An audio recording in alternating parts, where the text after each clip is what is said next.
c'était très mauvais. Voilà, exactement. Reprenons. T'as pas une gueule de porte-bonheur. Vous savez, les avis, c'est comme les trous du cul. Tout le monde en a un. Bienvenue tout le monde à After Eight, épisode 43. After Eight est le talk show qui déconstruit la pop culture. On y parle de tout. Ciné, comics, séries, bouquins, parfois de politique. Mais dans ce nouvel épisode, on va parler beaucoup de cinéma, puisqu'on va aborder le sujet du moment, celui qui nous fait un peu vibrer, c'est Baby Driver. Donc on va revenir sur Edgar Wright et son dernier film. Je suis Daniel Andreev, et de l'autre côté de l'internet, j'ai deux camarades haters, vous les connaissez. J'ai Benjamin François, alias Quix. Et salut Daniel, salut les auditeurs. Et Stéphane Boulet, Notorious Plugin Baby, co-animateur de Super Ciné Battle. Eh ben, bonsoir Daniel, bonsoir Benjamin, et puis bonsoir tout le monde. Mais bonsoir Stéphane, comment ça va ? Bah ça va bien et toi ? Bon je vous laisse les gars. On se disait qu'on ferait bien un podcast juste à deux, parce que finalement, maintenant, toi t'es occupé, t'as d'autres podcasts toi. C'est ça, ouais, finalement, il fait des trucs dans notre dos tranquillement. Pourquoi est-ce que nous, on s'émanciperait pas quelque part ? Mec, j'ai fait tellement de Super Ciné Battle avec toi, je peux pas... je veux dire, le simple fait de faire quelque chose d'autre un jour dans ma vie signifierait faire autre chose. On va faire un takeover, on va faire un spin-off façon Growlcast et on l'appellera, je sais pas, After Eight par exemple. Voilà, Wait After, tu vois. Vous avez un très très bon concept. Je pense que là, avec ça, Coco, ça va cartonner. Et tu veux sortir une console, ça va s'appeler la PlayStation 5. Bravo, bon courage. J'aime bien le nom, ouais. Alors les gars, que vous est-il arrivé de beau ces derniers temps, Quix, puisque t'es... c'est moi qui commence. Ouais. Est-ce que tu veux commencer ? Non, on laisse commencer le petit, le jeune, celui qui débute, le Stéphane Boulet. C'est plus comme si c'était un invité maintenant, hein. C'est un peu... Allez, on va le laisser parce qu'il va nous parler de ses vacances, cet enfoiré. Ouais, je suis plus vraiment un invité. Moi, tu sais, je suis le mec au fond du bar qui, quand tu fermes, tu te rends compte qu'il est encore là avec sa bière, tu sais. Je suis ce mec-là. Bah vas-y, alors commence. D'ailleurs, t'as oublié une bière chez moi, je tiens à te faire remarquer. Oui, c'est vrai, c'est pour la prochaine fois, tu vois, ça fait une excuse pour revenir. J'irai chercher la bière. Donc, écoute, moi, mon actualité... Je crois que t'as oublié un de tes enfants aussi, tu feras gaffe la prochaine fois. Oui, par contre, je suis pas sûr de revenir pour ça, tu vois. N'oublions pas After Eight, le podcast qui n'aime pas les enfants, surtout les nôtres. Voilà. Donc non, trêve de plaisanterie. Oui, mon actualité, je suis quelqu'un d'heureux, figure-toi, parce que il y a très peu de temps, je me suis mis un tout petit peu sérieusement à la batterie après des années et des années de rock band. Et déjà, je peux confirmer une chose, pratiquer rock band de façon assidue pendant des années n'aide absolument en rien pour faire de la vraie batterie. Non, je pense que par contre, faire de la vraie batterie peut t'aider pour rock band, mais pas dans le sens inverse. L'inverse, c'est vrai, mais je peux en témoigner. Enfin, en rien, en gros, j'ai appris deux trucs, voilà. Tu veux briser le rêve de tous les gens qui sont en train de jouer à leur Guitar Hero et en se disant putain, mais comme ça je vais jouer de la guitare. Non, mais Guitar Hero, au mieux, ça peut te donner l'envie de jouer de la vraie guitare, mais par contre, ça ne te sert absolument à rien. Enfin, ça peut peut-être t'apprendre tout ce qui est le sens de la rythmique ou un truc comme ça. Oui, à la rigueur, voilà, c'est ça. Et encore, t'as beaucoup de fondamentaux qui manquent, ne serait-ce que compter. Tu vois, typiquement, là, depuis que je me suis mis la vraie batterie, maintenant, quand il y a une chanson qui passe à la radio, je ne chante plus les paroles, mais je compte les temps. Tu comptes dans ta tête. Je compte dans ma tête. C'est devenu une putain de déformation, c'est très étrange. Et tu comptes sur tout ? Je compte sur pratiquement tout, oui. Ah, c'est vrai, putain, vivement qu'on te mette les rois du monde et toutes les belles comédies 1 et 2 et 3 et 4 et... Mais alors, 1. toi, ça trop vite. Toi, ça te rend heureux, mais qu'en est-il de maman ? Est-ce que ça la rend tout aussi heureuse ? Parce que la batterie, mine de rien, c'est quand même pas un loisir facile. Alors c'est pas un loisir facile, mais figure-toi, on a une grande maison, puisque nous vivons en Savoie, loin de tout, donc les voisins déjà ne m'entendent pas, et quand t'es à l'étage, finalement, ça s'entend finalement assez peu, donc c'est plutôt cool, et comme elle essaie de se mettre à l'accordéon, tu vois, l'un dans l'autre, on s'y retrouve.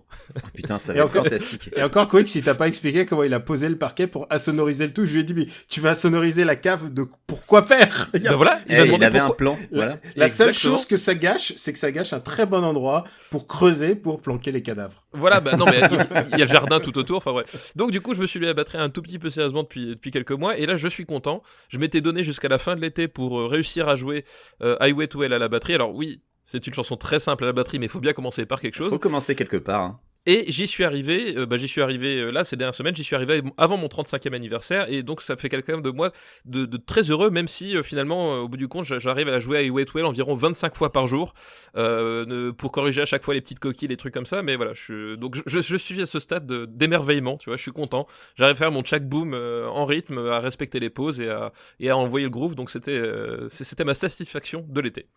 Eh ben, félicitations. Bravo. Merci. Voilà. Comme Donc maintenant, même faut à continuer, 35 ans, à ton âge, on peut encore reprendre goût à la vie. Ouais, c'est ça, il c'est ça. est jamais trop tard pour se mettre à un instrument. Rien n'est foutu, voilà. Alors, moi, je peux te dire que j'ai essayé vers 35 ans aussi, j'ai essayé la clarinette, et ben j'ai abandonné la clarinette assez vite aussi. Mais tu manques de volonté, Daniel, c'est pour ça. Ouais, c'est bien connu. Quix, qu'est-ce qui a fait ta semaine? Alors moi je suis allé voir Dunkerque de Christopher Nolan en 70 mm en fait j'ai un problème avec ce film. Je trouve que c'est un film qui est formellement très réussi, même s'il y a 2-3 détails sur lesquels je vais revenir, mais par contre émotionnellement c'est un film qui ne m'a pas du tout touché en fait. Et donc je vais détailler. Alors formellement il y a quelques petits détails qui font tâche, par exemple le fait que il y a des moments où tu vois des éléments de la ville qui ne sont mais absolument pas d'époque. Il y a un passage où tu vois un lotissement dans le fond avec des maisons clairement modernes, avec des Velux, tu dis c'est pas possible que ça ait passé la post-prod. Je comprends pas comment un type comme Nolan, qui a priori est un peu un maniaque du détail, a pu laisser passer des trucs pareils. Dans le même genre, il y a de l'éclairage urbain, à un moment tu vois le front de mer de Dunkerque, tu dis c'est évident que ce truc-là est pas d'époque. Donc ça c'est bizarre. Sur le reste, formellement, c'est quand même très réussi. Mais le problème que j'ai eu, moi, c'est que Dunkerque, c'est déjà un élément de l'histoire française qui est pas forcément super connu. Et alors, je vais pas revenir sur ce dont on a déjà parlé, sur le fait que le rôle des Français est minimisé. À vrai dire, l'angle choisi par Nolan, c'est de suivre vraiment le rapatriement des soldats anglais et de suivre ces soldats anglais spécifiquement. Donc, il fait pas un énorme truc sur tout ce qu'a pu représenter Dunkerque. Il a décidé de focaliser sur quelques personnages. Donc là-dessus, pourquoi pas. Et on voit à un moment une barricade tenue par des Français. Donc, bon, pourquoi pas. Non, là où ça me pose plus de problèmes, c'est que, étant donné que c'est un pan de l'histoire française qui est pas forcément super connu, même des Français, je trouve ça un peu dommage qu'à aucun moment on ait ce sentiment d'immensité et de l'ampleur du truc que ça représente. En fait, il y a un personnage à un moment vers la fin qui dit voilà, on a évacué 400 000 mecs. Tu te dis c'est cool, mais s'ils le disaient pas, t'aurais l'impression qu'ils ont évacué 400 mecs. À chaque fois qu'il y a un plan sur la plage, tu vois des files d'attente avec 50 pélos qui sont en train d'attendre. De temps en temps, il y a 3 avions allemands qui viennent, qui lâchent 3 bombes. Et c'est à peu près tout, t'as jamais ce sentiment d'immensité de l'opération, quoi. T'as l'impression que, honnêtement, si on te le disait pas, que c'était un truc mineur où il y a 500 gars qui ont été évacués et basta. Et ça m'a sorti du film quasiment à chaque fois qu'il y avait un plan sur la plage. Et c'est vraiment problématique parce que tu te dis, mais à quoi bon faire une histoire sur ce truc-là, quoi. Enfin, c'est vraiment, pour moi, il n'y a pas d'implication émotionnelle parce que tu te rends pas compte de l'ampleur du truc. Et si en plus on commence à parler des personnages dont on connaît pas les prénoms à part un ou deux, auxquels on a un peu de mal à s'attacher parce que Nolan a eu un parti pris artistique qui est de séparer 3 angles de vue, et chacun avec une chronologie différente, et de les faire se rapprocher inexorablement au fur et à mesure que t'approches de la fin. Pourquoi pas, mais ça pose un problème de construction du récit. Et il y a un angle qui est censé durer 1 semaine, et en fait il croit jamais à cette semaine. T'as l'impression que ça dure peut-être 2 jours maxi. Et ça pose un problème. Et pareil, les personnages, tu t'y attaches jamais, quoi. Autant, moi, personnellement, ils auraient pu tous crever, j'en aurais rien eu à foutre, ça aurait rien changé pour moi. Alors, si, parce que tu serais en Allemagne, alors qu'il est... Si les ricains n'étaient pas là... Mais ces persos-là, ils étaient anglais, de toute façon, hein, tu sais. Mais ces persos-là en particulier, voilà, enfin, t'as l'impression... Enfin, il y a vraiment un problème pour moi. Le film ne m'a jamais accroché. Donc voilà, je n'ai pas trouvé ça archi mauvais, mais j'ai trouvé que ça manquait d'échelle.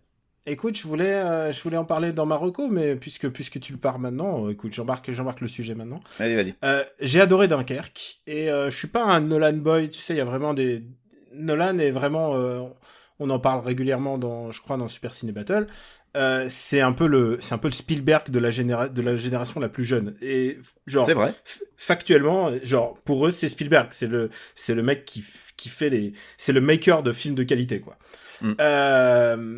Qu'on soit d'accord ou pas, hein, c'est pour eux c'est ça. Non, mais ça se défend. Moi, alors, ce que j'ai aimé dans Dunkerque, moi, c'est que c'est un film déjà sur la défaite et sur l'évacuation. Et j'ai un grand affect pour les films de guerre qui sont dépréciatifs.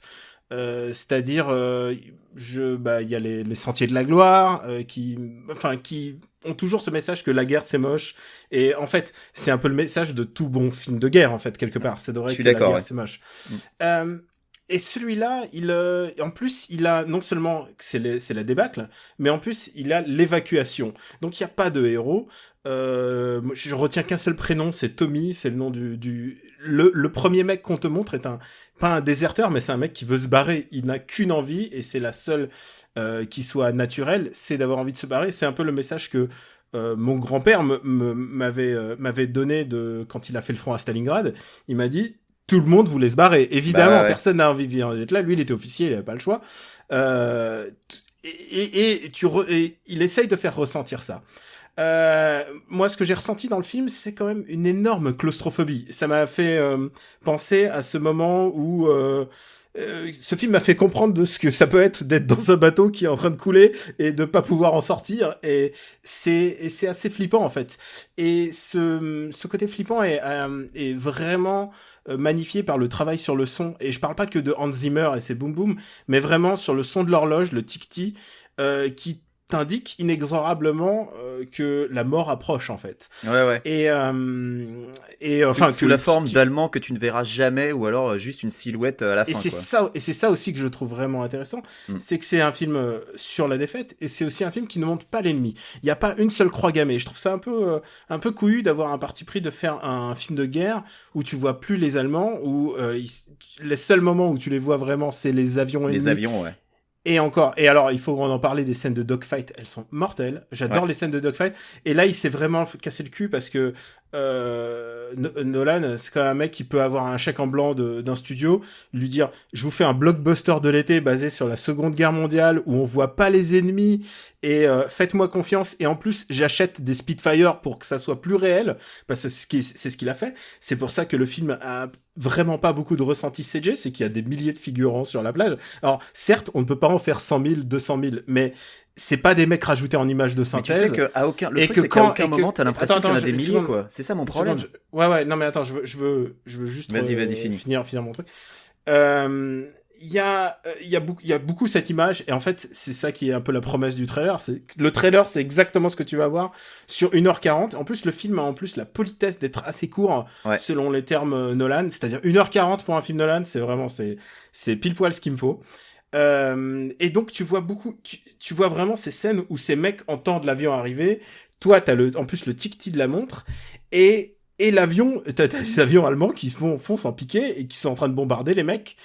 Et il y a un vrai moment de pur ciné, c'est quand tu vois tous ces mecs-là, il y en a peut-être 1 millier, 2 milliers, je sais pas le nombre de figurants, qui sont sur un ponton et qui se couchent, et ils ont pas d'autre choix, et je trouve que c'est vraiment une putain de vision de cinéma, quoi. Moi, ça m'a complètement parlé.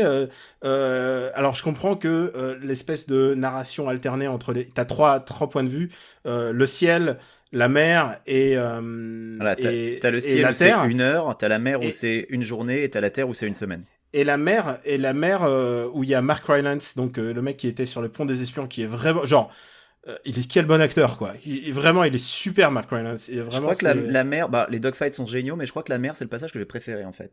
Certainement à cause de lui, en fait. En plus, il y a Cillian Murphy. Enfin, vraiment, il y a vraiment beaucoup en plus, des acteurs anglais. Et c'est ça que j'aime beaucoup dans l'idée de ce film de guerre, c'est que c'est un film de guerre sur la défaite, où on voit des putains de Brits qui se sont fait, c'est la débandade, et qui font la queue. Ils ont pas d'autre choix. Et la première chose que le mec, il arrive, dans les 5 premières minutes, il arrive, il essaie de faire la queue, il essaie d'essayer de la contourner, enfin, tu vois, de gruger un peu la queue. Il essaie de gruger, ouais. Et les mecs, ils lui font non, toi c'est pas ta queue, c'est ta queue, c'est là-bas. Et c'est à l'anglaise.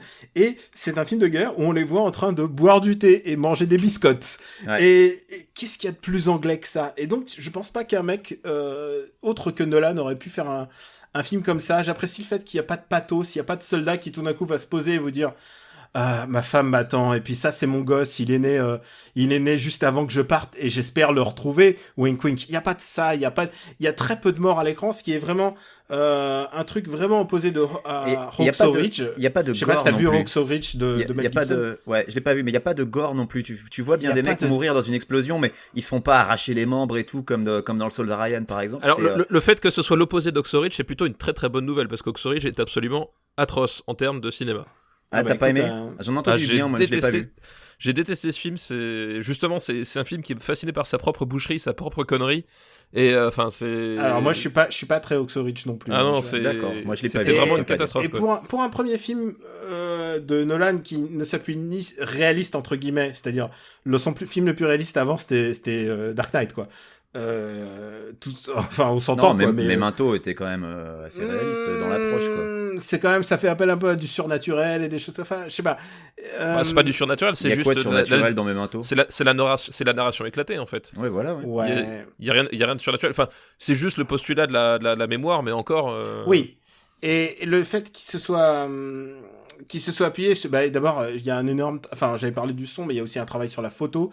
C'est Hoytema, au montage c'est Lee Smith, donc c'est les deux mêmes mecs qui étaient avec lui sur Interstellar, mais qui ont aussi fait ensemble Spectre. C'est vraiment une team genre, je sais pas, c'est la team, même si c'est des mecs qui viennent pas de, Hoytema je crois qu'il est hollandais. C'est pas des mecs anglais, mais c'est une espèce de team britaine quoi. Et je comprends que le film a une espèce de volonté patriotique qu'on peut voir aussi comme de l'ironie, parce que aussi c'est voir aussi le coup politique fait par l'Angleterre, de se montrer comme presque victorieux dans cette débâcle. J'ai trouvé que ce film était passionnant et moi ça m'a plutôt pris. Et je comprends ce que tu veux dire, Quix, et je pense que les films de Nolan partent sur un postulat à chaque fois qu'il faut accepter. C'est-à-dire, il faut accepter que, on en a parlé déjà, qu'il faut accepter que l'amour d'un père pour sa fille peut sauver l'humanité tout entière à travers le temps et l'espace, à travers les trous noirs. Il faut accepter que Batman puisse se téléporter d'un désert, puis ensuite se retrouver à Gotham City, genre dans l'heure, et en plus il est bien sapé et tout coiffé. Non mais ça si tu veux, je veux bien. Et donc honnêtement... il y a toujours des postulats qu'il faut accepter.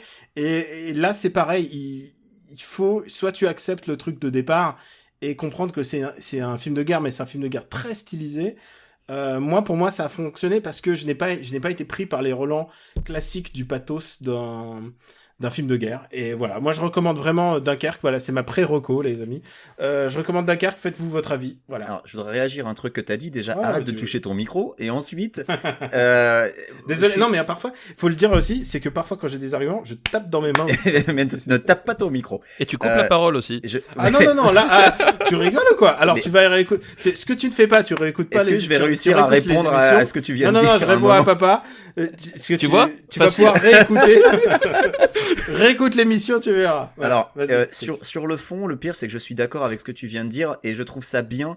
En fait, Nolan est parti de ce qu'avait dit Churchill de l'opération Dynamo, c'est que tout le monde était super enthousiaste et lui il a répondu une guerre ne se gagne pas avec des évacuations, et je pense que c'est là-dessus que Nolan est parti en fait pour son parti pris, et je suis très content qu'il en ait pas fait une Pearl Harbor de Michael Bay où t'as l'impression que les Américains ont gagné Pearl Harbor à la fin du film, tu vois. Moi je suis très content justement qu'il ait pas pris ce parti pris là, mais comme je te le disais, mon problème c'est vraiment ce sentiment d'échelle que je trouve raté, où tous ces plans sur la plage où tu vois 10 mecs quoi.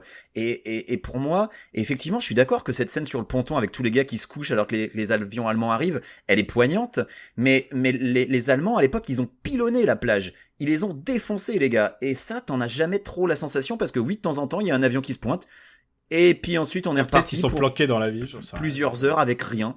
Et c'est ça qui vraiment m'a posé problème. C'est ce sentiment d'échelle que j'ai trouvé raté, et ça m'a sorti du film, alors que pour le reste, je suis d'accord avec tout ce que t'as dit. Et c'est ça que j'ai trouvé vraiment dommage en fait. Et il y avait peut-être des milliers de figurants sur la plage, mais à l'écran, moi je l'ai jamais ressenti en fait. J'ai vraiment eu l'impression qu'il y avait pas assez de monde sur cette putain de plage quoi. C'est comme je te dis, il y a un postulat et je crois qu'il faut accepter le fait qu'il ait pas fait de la CG multipliée des comédiens. Et ça c'est très bien. Hein. Ça se voit dans les dogfights, c'est très bien. Tu vois que les comédiens d'ailleurs, si tu regardes les plusieurs champs, ils font leur vie, quoi, les comédiens. Tu sens qu'ils n'ont pas eu d'instruction, ils jouent et ils laissent tourner, en fait, j'ai l'impression. Ouais. Et du coup, ça donne un truc assez vivant, en fait, même s'il n'y a pas tant de personnes, Et un de dernier figurants que truc, ça, quoi. à aucun moment il fait passer les soldats pour des héros, ne serait-ce que pour rappeler que non seulement ils évacuent, mais t'en as certains qui se comportent vraiment comme des parfaits connards, quoi. Voilà, sans vouloir Ah oui, trop y en a pas de dévoiler, héros, ouais. il y a un moment, il y a un personnage français, et les mecs lui font non mais toi t'es gentil, tu rentres pas chez toi, hein. Chez toi c'est ici, c'est nous qui partons, toi tu restes. Et tu dis ouais, donc, mais voilà, il se comporte comme des parfaits connards parce que lui il veut juste sauver sa peau comme tous, quoi. Et ça j'ai trouvé ça bien. Ah oui non. Ce que j'ai trouvé pas bien, c'est que il aurait quand même pu prendre un putain de français pour le jouer, ce français, parce que prendre un gallois qui parle français comme moi je parle allemand, c'est juste pas possible, quoi. C'était vraiment, je comprends pas. Ça fait partie des trucs où un maniaque du détail comme Nolan, tu vois, c'est comme les maisons dans le fond qu'il aurait pu gommer super facilement en post-prod. Il y a des détails comme ça, ça m'a sorti du film, Moi, tu vois, ça m'a fâché. Pas du tout pensé aux maisons, mais voilà. Mais t'as raison. Non, mais voilà. Est-ce que je passe à mon actu, du coup? Eh ben, vas-y, passe à ton actu quand même, parce que, écoute, je crois que toi aussi tu as vu un film qui t'a finalement un petit peu pas trop emballé. Écoute, oui et non, c'est pas un film que je sacrais. D'abord, il faut que je dise un truc, c'est que beaucoup de gens m'ont dit, oh, t'avais une petite voix dans l'épisode précédent. Non, c'est que, en fait, j'ai enregistré depuis mon lieu de villégiature, mon lieu de vacances. Et alors, contrairement à beaucoup de gens, et je ne juge pas, mais je n'envoie pas de photos, genre au bord de la piscine, ou genre, regardez mes pieds. J'y vais en vacances, et j'ai fait juste une coupure, et je prends quand même mon micro pour enregistrer quand vous le voulez, vous, les gars. Et du coup, non, ça va très bien. C'est juste que j'étais dans un home cinéma et que tu parlais très pas fort et que j'ai augmenté le son en post-prod et que ça a été bien galère. Voilà. Ouais, non, mais il y avait une famille à côté qui dormait dans la pièce d'à côté. Il fallait que je sois un peu discret. Voilà. Alors, Daniel, conseil pratique de quelqu'un qui est en vacances tout le temps et tout le temps avec une famille, t'en as rien à battre. En fait, tu vois. Voilà. C'était voilà le petit conseil que je donne parce qu'apparemment tu galères avec ce genre de choses. Le petit conseil du professionnel. Voilà. Et on parle de ce film alors parce que t'as même pas dit ce que c'était. Ah, et tu veux parler de Valérian? Mais bien sûr. Et alors tu sais quoi, je sais plus, j'oublie toujours le nom complet de Valérian. C'est Valérian et la cité des mille planètes. Ce qui ne veut rien dire du tout. Alors si, en fait, quand tu vois le film, tu comprends vaguement ce que ça veut dire. Mais en fait, c'est un mix entre deux noms d'albums différents de Valérian. Donc voilà. Et donc Valérian adapté donc de Valérian et Laureline. Mm-hmm. Et sauf que Valérian est joué par Dane DeHaan et elle est jouée par Cara Delevingne. Je vais y revenir dans un instant. Vous inquiétez pas, je les garde sous la main ces deux-là. Donc alors le film commence. Vous permettez que je prenne quelques minutes pour expliquer ce qu'est ce film. Mais prends tout le temps que tu veux, tu es ici chez toi, Daniel. Le dernier Luc Besson donc. Ça commence par la conquête de l'espace sur fond de David Bowie. On est vraiment bien. Il y a plein de races extraterrestres, des designs très baroques, très cinquième élément par deux qui arrivent et qui se serrent la main. Et ça me fait penser même à Babylon 5, tu vois. C'est genre, c'est l'ambassade du cosmos, quoi, qu'ils sont en train d'installer. La première fois, ils se serrent la main avec les Russes. Ensuite, au fur et à mesure, c'est des extraterrestres, parce que après les Russes, évidemment, c'est les extraterrestres. Ah, c'est la suite logique, normalement. Ouais. Et donc c'est une séquence qui dure toute le temps de la chanson de Bowie. Et ensuite on passe à une citation directe d'Avatar, puisque c'est les Na'vi, c'est une espèce de peuplade avec des formes très très... Alors les Na'vi, pour ceux qui ne le savent pas, ça vient d'un film qui s'appelle Avatar. Pour ceux qui ne se souviennent plus de ce film, et c'est normal. Et je crois qu'il est très très bien classé dans Super Ciné Battle, Avatar. Il est vachement trop haut dans Super Ciné Battle, mais les gars... Ah non, mais bon, prouesse technique, tout ça. Il est à sa juste place, gravé dans clairement, ce film n'aurait jamais pu être fait sans Avatar. Et donc, il y a les Na'vi qui sont sur une planète, une espèce de Club Med de l'espace, enfin, tout se passe bien. Genre Fluston Paradise? Exact. Attends, on n'y est pas loin. On n'est pas loin. Oh là là. Putain, comment tu t'es documenté avant, quoi? Un petit peu. Mais vas-y, continue. D'accord. Non, il est parti l'idée saugrenue que Luc Besson aurait recyclé certaines choses sur lesquelles il a travaillé ou certaines choses qu'il a aimées. Alors, un truc qui est pas du tout dans son habitude. Non. Arrêtez, c'est mon Luc Besson préféré. Oui, voilà. Ça en dit long sur la qualité de la chose. Non. Attendez. Je veux pas brûler les étapes. Donc, cette peuplade de Na'vi, ils ont des petits hérissons qui chient des billes magiques. Mais qu'est-ce que c'est que ça? Et je vous jure que c'est vrai. Et ça, c'est dans les 10 premières minutes du film, t'as pas encore vu Valérian. Oh putain de merde. Et là, les petits hérissons, ils chient des vies magiques et je me suis dit, mais qu'est-ce qui se passe? Qu'est-ce que c'est que ce film? C'est déjà presque mieux qu'Injustice 2. Vas-y, continue. Ah non, mais c'est génial. Ensuite, il y a des espèces de colonies de l'espace et de vaisseaux qui tombent sur la planète, qui détruisent la peuplade Navi, sauf un petit carteron qu'ensuite, et tu t'imagines bien, on va les revoir. Ouais, Sam Worthington, quoi. Faut quand même qu'il s'en sorte. Pendant ce temps-là, Dane DeHaan se réveille de l'autre bout de la galaxie. Dane DeHaan est le charismatique agent spécial. J'ai déjà envie de rire quand tu dis charismatique Dane DeHaan, quoi. Non mais attends, c'est un agent spatio-temporel et il est à bord de son vaisseau et il est en train d'essayer de draguer méga lourdement sa comparse qui est jouée donc par Cara Delevingne. Et alors laissez-moi vous dire, je m'y connais en osmose, je m'y connais en relations humaines, et ben je peux vous dire qu'entre ces deux-là, il n'y a pas un atome, il n'y a pas un atome d'attirance. Ils se détestent et ce qui est génial, c'est que Dan Han, il se la joue genre il y a Han Solo quoi, vraiment, il est là genre Dane de Han Solo. Non, oui, exactement. Voilà. il lui loue ses prouesses et comment il est bon et comment il est sympa. Et à un moment, il dit qu'il est un ladies killer, littéralement. Ce qui, à moi, me fait peur. Et ensuite, je suis en train de me dire, je regarde Dana, je juge pas le physique, hein. Mais c'est Luc Besson qui a écrit ça, lui, il en sait quelque chose. Et je le regarde et je fais, s'il te plaît. Je lui fais à d'autres, quoi. C'est pas possible. Et là, ce qui est rigolo, c'est qu'elle lui fait non, arrête, TG, elle lui fait ta gueule. Et il y a un point ta gueule dans le film? Non. Si, elle lui dit de temps en temps shut up. Mais D'accord. alors, ce qui est rigolo, c'est que Dane Han, j'ai oublié de le décrire, mais il a la tête de Leonardo DiCaprio, mais version bizarro d'une dimension alternative un peu maléfique. Non, c'est Leonardo DiCaprio qui a pris trop de pilules, trop de Lexomil en fait. Ouais. Vraiment, Dehan, c'est vraiment pour ça, les quoi. gens qui ont eu la malchance de voir Amazing Spider-Man 2, c'est lui le bouffon vert dans Amazing Spider-Man 2. Je suis désolé, ce mec est un bon comédien. C'est juste que... c'est le héros de Chronicle aussi. Voilà, il choisit ses rôles n'importe comment. Hein. Il choisit... mais en même temps, ce film n'est pas nul à cause de lui. Mais par contre, à chaque fois qu'il y a un problème, on peut dire que c'est lui. Et donc, au fur et à mesure, ils se retrouvent sur une planète qui ressemble vaguement à Tatooine, où ils sont obligés de récupérer le MacGuffin. Je vous le donne en mille. C'est un hérisson qui chie des billes. Ça fait bien envie, en tout cas. Moi, franchement, j'aurais aimé que tu me dises le MacGuffin, c'est l'arche du Covenant, tu vois, ça m'aurait plu comme ça. Non, c'est le putain d'hérisson qui s'essaye de récupérer. Oh là là. Et il y a un truc assez débile où il met un dispositif qui le fait passer en réalité virtuelle, mais dans lequel il peut quand même agir. C'est-à-dire, il est un peu dans une dimension, mais il peut quand même braquer quelqu'un avec un gun. Ah, comme dans Lucie, quoi. Ouais.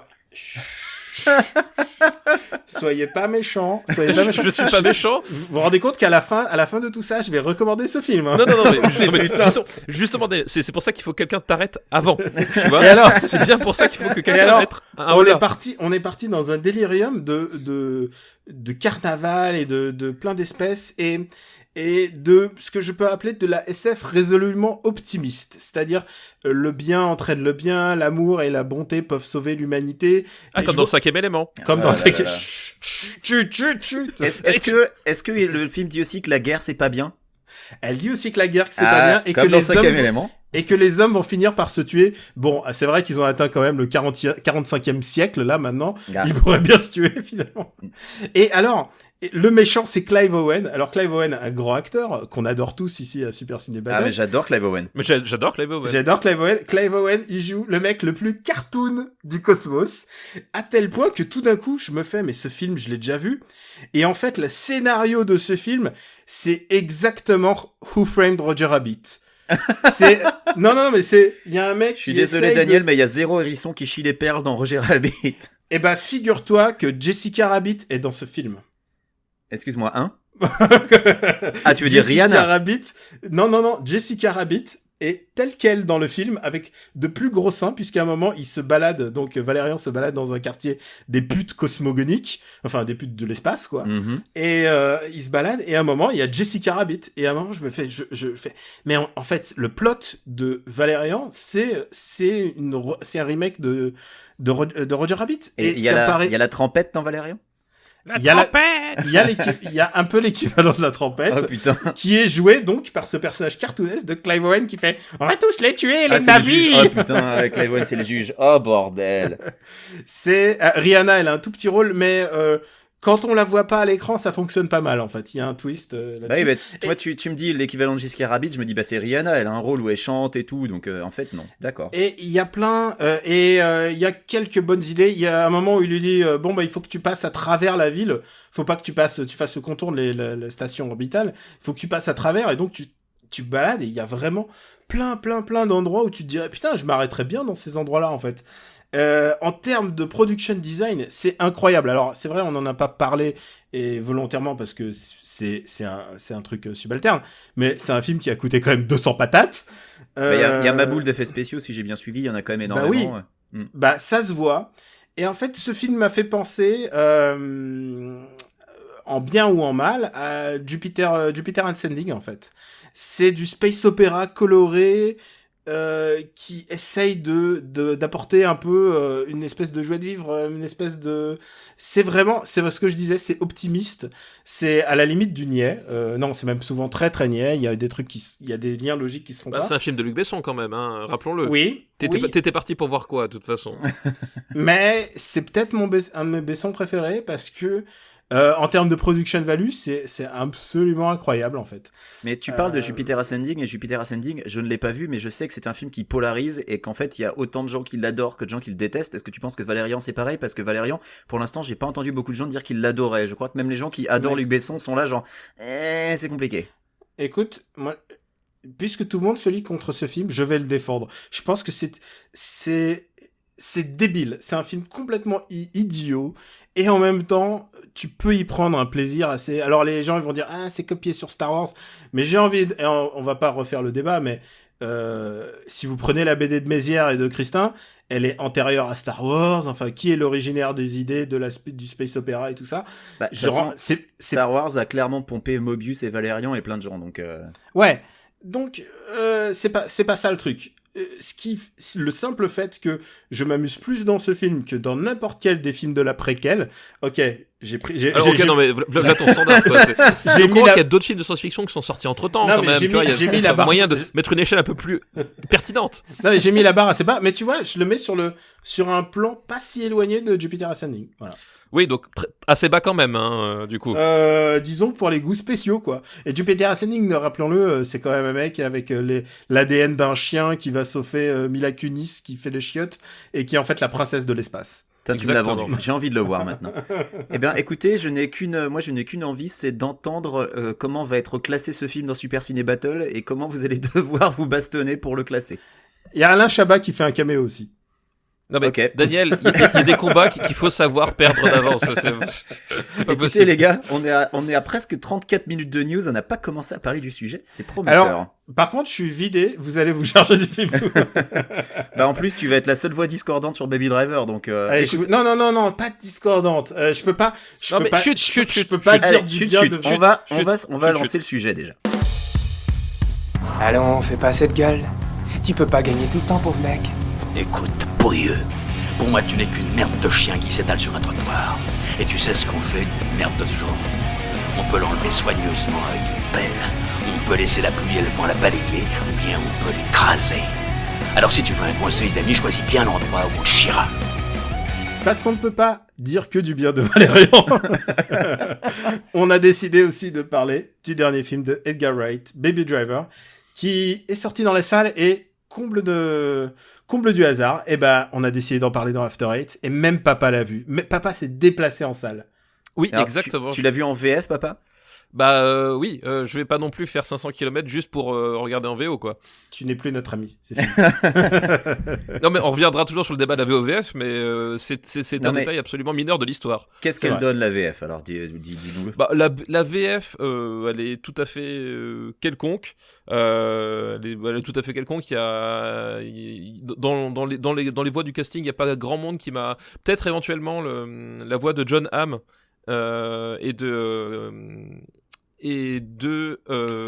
flûte, comment il s'appelle? Quel personnage? Le seul blague du film. Jamie Foxx. Voilà. Jamie Foxx. La voix de... En fait, de t'as John aussi Hamm. bien travaillé ce Oui. sujet que pour Super Ciné Battle. Non mais en fait, le truc c'est que comme ça fait 20 minutes que tu fais un monologue, Daniel, je me suis endormi entre temps et si tu veux, j'ai les neurones qui sont un peu... Connard. Mais tu sais, Daniel, quand il commence à parler de Besson, on l'arrête plus. Hein. Donc oui, John Hamm et Jamie Foxx au niveau VF, je trouvais qu'ils s'en sortaient pas trop mal. Sinon le reste est assez transparent et en fait et surtout c'est con pour un film comme ça où t'as tellement de références que tu devines à travers les dialogues au sujet des paroles de chansons, etc. Enfin, tu peux les deviner quand tu connais les chansons, quand tu t'essaies de faire l'équivalent dans ta tête. Mais c'est vrai qu'en du coup en VF là tu perds un petit peu forcément quoi. Si ça peut te consoler, Ansel Elgort, même en VO, c'est pas trop ça. Hein. Ah oui, je sais pas quelle voix il a du tout en fait. Non, mais il est... Est-ce que vous voulez tout de suite commencer par le point faible du film? Ah bah le point faible du film, c'est son personnage principal, donc on peut y aller. C'est- Alors je suis pas d'accord que ce soit son personnage principal. Je trouve l'acteur un peu fade, mais le personnage en lui-même je trouve vachement intéressant. Bon, alors moi j'ai un petit... Voilà, alors il faut déjà qu'on se situe un peu sur l'échiquier. On a tous les trois aimé le film. Je pense qu'on peut dire ça. On a tous les trois Oui, aimé oui. le film à des degrés divers, je pense, oui. Voilà. Je trouve que c'est vraiment un très bon film. Et ça serait con de dire que je trouve ce film bof après avoir dit tout ce que j'ai dit sur Valérian. Mais... ou sur Le bon film Dunkerque. qui sort ou sur entre Dunkerque. maintenant et la fin des temps, tu seras obligé d'en dire du bien du coup forcément. Hein, c'est ça. C'est un peu le problème. Et Attends Lucie le- 2, papa, attends Lucie 2. Mais il faut voir ce film à l'échelle Edgar Wright, c'est-à-dire très haute. Et je trouve que Ansel Elgort, il fait le taf, mais il fait juste ça. Je pense qu'avec un autre acteur, avec n'importe quel autre, avec pas n'importe quel autre, mais avec beaucoup d'acteurs de la même génération, je pense par contre à Michael B. Jordan par exemple. Tu vois, un acteur... oui, non mais oui, oui. c'est pas la même classe d'acteurs, ça je suis d'accord. Et tout d'un coup, le film aurait été complètement soulevé. Et là, on a juste Ansel Elgort qui fait son taf. Alors, je comprends que le Baby Driver doit être un mec un peu transparent. C'est un peu le propos. En fait, c'est transparent et volontairement juvénile aussi. Il y a aussi peut-être ce côté-là, c'est que Michael B. Jordan, qui est un acteur que j'aime énormément, est peut-être trop viril pour le rôle tel qu'il est écrit en fait. Est-ce qu'on n'aurait pas été mieux avec Dane DeHaan?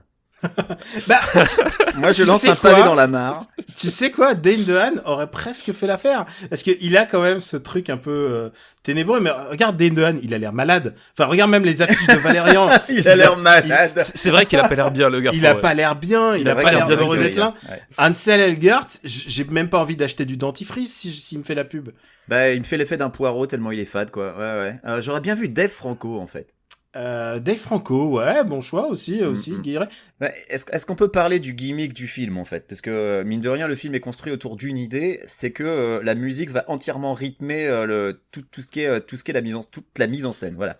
En fait, va même pas rythmer, c'est-à-dire que le squelette du film, c'est la musique. Voilà. C'est-à-dire que littéralement, le film n'existe pour le coup pas du tout sans la musique. Sans sa BO, ouais. Voilà, et l'idée c'est ça, c'est que tout le film est construit par rapport à la BO qui est quasi continue en fait. Je dis bien quasi parce qu'il y a des moments où il n'y en a pas, mais globalement tu t'as sur, je sais pas, 1h50 de film, tu dois voir 1h35 de musique. Et donc t'as vraiment un squelette musical sur lequel viennent se greffer les images et le montage quoi. Bah, y a un teaser qui est sorti où c'est les 6 premières minutes du film et ça annonce bien la couleur quoi. Une fois que t'as vu ça, t'as compris le principe. Et c'est vrai que c'est un parti pris. Il y a des gens que ça a fini par rebuter en fait. Il y a des gens qui ont dit que ça les a saoulés assez rapidement. Et je peux comprendre. Mais écoute, oui, soit on a des retrucs, soit on est sorti immédiatement. Et c'est vrai que sorti de là, le film finalement n'a pas grand chose à dire. Et c'est sûr que si on n'y adhère pas, je peux comprendre qu'on soit complètement hermétique. En fait, moi j'avais déjà dit mon credo par rapport au film d'action d'une manière générale, c'est-à-dire que pour moi faire un film d'action, tu peux faire plein de choses comme avec tous les films, mais s'il y a une chose pour laquelle un film d'action se prête bien, c'est la radicalité. Quelle que soit sa forme. Tu prends The Raid, tu vois tout de suite où est la radicalité dont je parle. Tout à fait. Et là, voilà. Et là, Edgar Wright s'inscrit dans une radicalité de mise en scène. C'est-à-dire qu'effectivement, il a une idée, mais il l'exploite. Enfin, il exploite sous vraiment toutes les facettes. Et moi, je trouve que c'est le boulot de mise en scène et de montage est absolument incroyable. Enfin, je comprends même pas qu'on puisse continuer à décerner des Oscars pour le montage à quelconque film après celui-là. Ah oui, je suis d'accord, le montage est exceptionnel. le montage est vraiment exceptionnel et le montage et même plus que le montage, le découpage. C'est-à-dire le découpage, c'est avant le montage, c'est avant même l'étape de filmer. C'est comment le film existe sur le papier, le rythme en fait. Donc c'est à la fois le montage, mais à la fois le rythme des plans, les changements d'axe, etc. Enfin le storyboarding voilà. absolu de Voilà, ce film. Tu quoi. Parce t'imagines ça, que le mec a storyboardé son film en écoutant la musique et en se le repassant, tu vois. Voilà. C'est, Et donc c'est titanesque. le découpage, c'est tout ça. Et vraiment en termes de découpage, c'est un film incroyable. Enfin vraiment, c'est une prouesse. Alors oui, il existe pour son gimmick, pour sa prouesse technique, pour les émotions que ça procure, mais à la façon d'un Predator de McTiernan, oui, le film existe pour ça et il y arrive à fond la caisse, il y arrive comme personne d'autre pouvait y arriver à mon avis quoi. T'as vraiment ce côté-là, cette radicalité-là que t'avais chez McTiernan dans ses meilleurs films, c'est-à-dire un parti pris de mise en scène ultra fort et qui finalement fait que, sous-tend tout le film et fait que le film existe pour ça quoi. Et depuis, il faut dire que ce style de filmer et surtout de montage est devenu un peu une marque de fabrique un peu de Edgar Wright, puisque maintenant je lisais un article sur Game of Thrones et je pense pour ceux qui l'ont vu, et je ne spoilerai pas en disant juste qu'il y a une scène avec beaucoup de caca et vous l'avez puisque oui, vous je l'ai êtes vu, à jour, ouais. Et les critiques parlaient de scènes à la Edgar Wright. Donc maintenant, ça commence à être acté que dès que c'est un montage basé sur la musique et sur parce que c'est ça qui est intéressant avec Edgar Wright, on en avait déjà parlé dans Super Cine Battle, c'est que tous ces plans signifient quelque chose. Il enlève beaucoup, mais il garde que ceux qui signifient quelque chose à la compréhension de l'action. La compréhension de l'action ou du personnage. Enfin, effectivement, c'est un cinéma extrêmement visuel. Enfin, de toute façon, Edgar Wright, c'est comme tous les bons cinéastes d'action, c'est un cinéaste extrêmement visuel la visuelle et musicale, quoi. Alors, moi, je voudrais revenir sur un truc que t'as dit, papa. Moi, je suis d'accord avec tout ce que t'as dit. Tu as évoqué Predator, et en fait, pour moi, Predator est un film qui est extrêmement, je vais pas dire régressif, mais c'est un film qui parle à des espèces de sentiments un peu primaires, qui te prend aux tripes, alors que je pense que Baby Driver est plus peut-être un film de technicien, et c'est pour ça qu'il y a plein de gens qui se retrouvent pas dedans, en fait. Oui et non, et enfin moi je pense que pour voir un pur film de technicien, faut vraiment ne jamais avoir écouté de musique de sa vie en fait, à mon avis, parce que vraiment pour moi c'est peut-être le film d'Edgar Wright le plus personnel qu'il ait jamais fait jusque-là. Et moi je parlais de ma joie de faire mon Pumchak sur Highway to Hell. Ouais. Ce film c'est exactement ça, c'est-à-dire que en tout cas moi j'ai un rapport à la musique qui est vraiment particulier, c'est que au-delà du cinéma, au-delà de tout le reste, c'est qu'une vie sans musique n'a pas de sens quoi.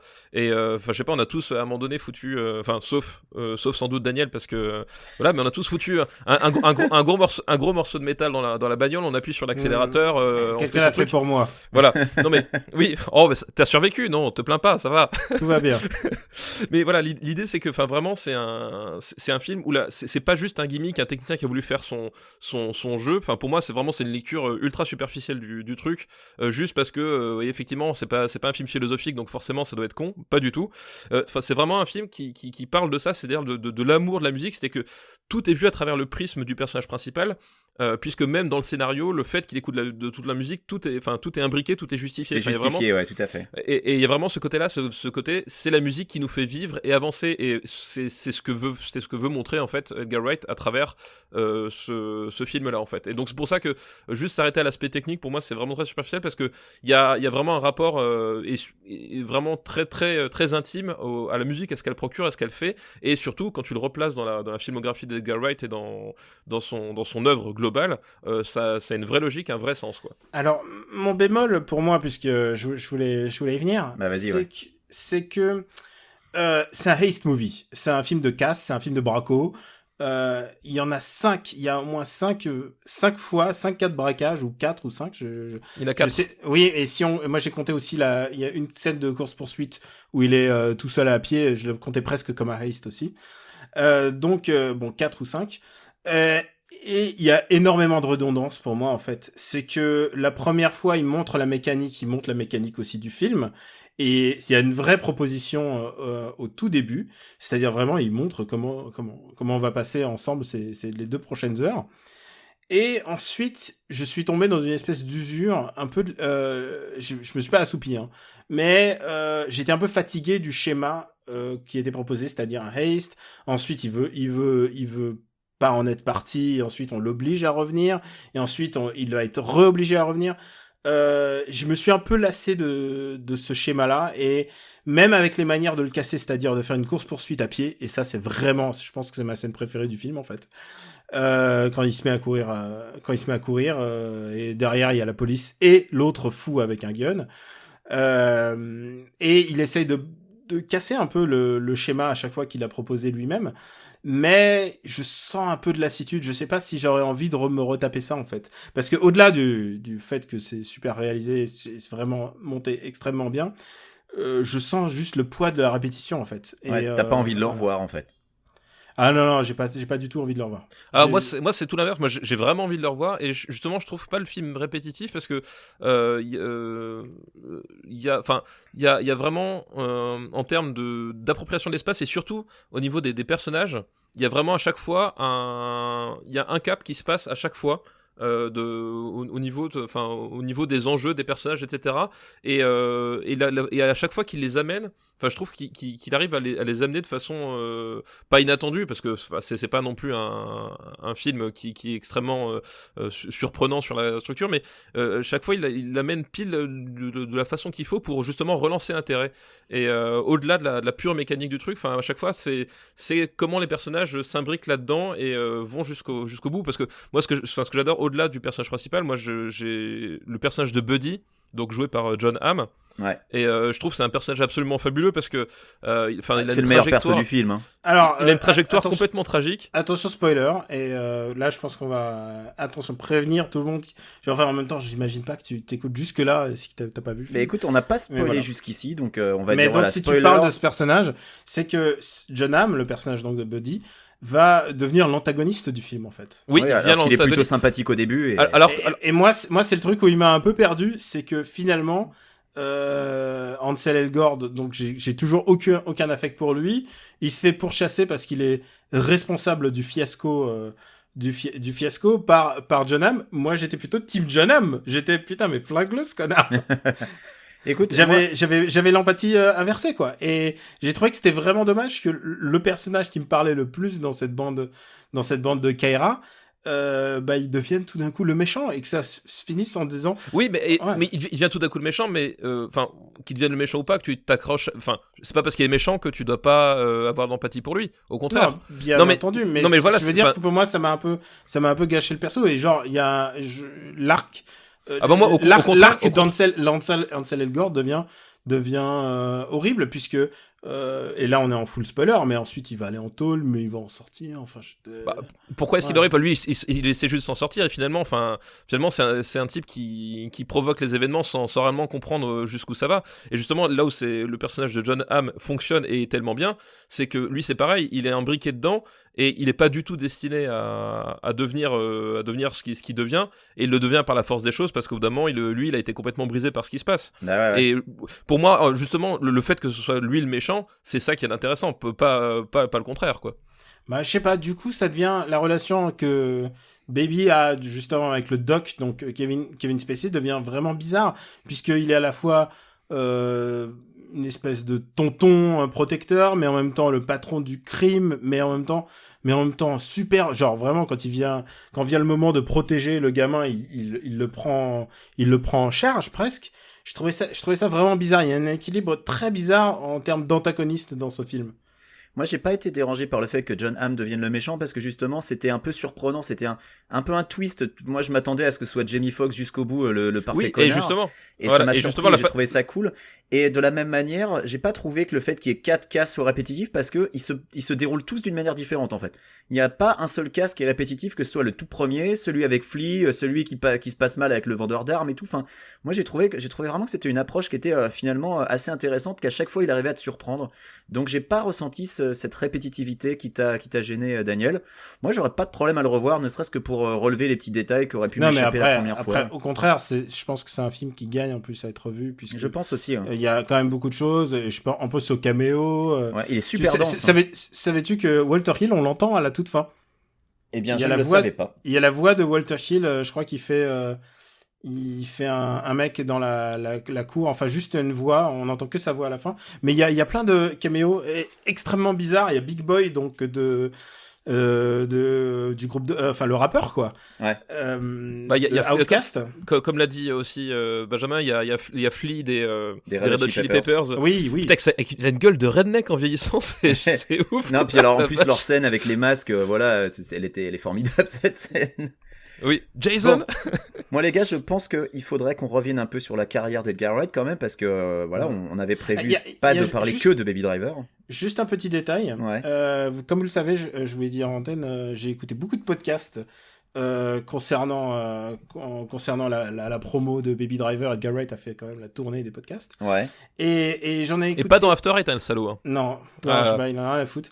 Et il y a une critique du film qui m'a fait tilter, c'est celle de NPR, qui est un podcast de qualité, où les mecs qui sont un peu plus, on va dire, ils sont moins franco-français que nous, on va dire, et il y a un truc sur lequel ils ont tilté, c'est que tout le contexte fait que pour eux, le personnage aurait complètement pu être un noir. Aurait pu être, ça aurait pu être Michael B. Jordan en l'occurrence, puisque il a un père adoptif noir, il écoute du R&B de l'époque, ça se passe à Atlanta, il y a plein de contextes, et moi je suis pas complètement, je me fiche de la couleur que peut avoir le comédien, mais la ville d'Atlanta et tout ce contexte-là fait que ça aurait pu être rationnel en fait. Est-ce que vous êtes réceptif à ce genre de commentaires ? Alors oui, donc il aurait pu être noir, il aurait pu être noir, oui. Enfin pour moi ça aurait pas changé grand-chose puisque c'est pas forcément le propos. Et puis surtout l'argumentaire. Non, c'est pas du tout le propos du film. Puis même l'argumentaire de la musique est assez étrange parce que bon déjà c'est pas parce que t'écoutes de la musique noire que t'es noir, c'est pas réservé. Et puis même la bande son, il y a extrêmement de musique de blanc pointu aussi. Enfin, je veux dire, il y a un peu de blanc. Non, pas un peu. Alors là, pour le coup, moi, j'ai fait la listing de toutes les chansons qui sont soit. Non, il y a les Beach Boys quand même. Non, mais ça s'ouvre sur John Splacer's Blues Explosion, des noirs comme on les aime tant. Ça se finit sur. C'est Simon et Garfunkel. Ça se finit par Paul Simon et Art Garfunkel, un prénom bien noir comme on voilà. Donc voilà. Paul fucking Simon. Donc voilà, c'est pour ça le côté il écoute la musique de noir. Enfin, en fait, finalement, ça représente qu'une part du truc. Ouais. Après, oui, ça aurait moi je te dis, je suis pas complètement. Mais moi c'est plus le contexte de la ville d'Atlanta qui aurait fait ça. Mais quelque part, je pense que ça aurait été gênant qu'il soit noir d'un point de vue très simple. C'est que comme je l'ai dit. Oui.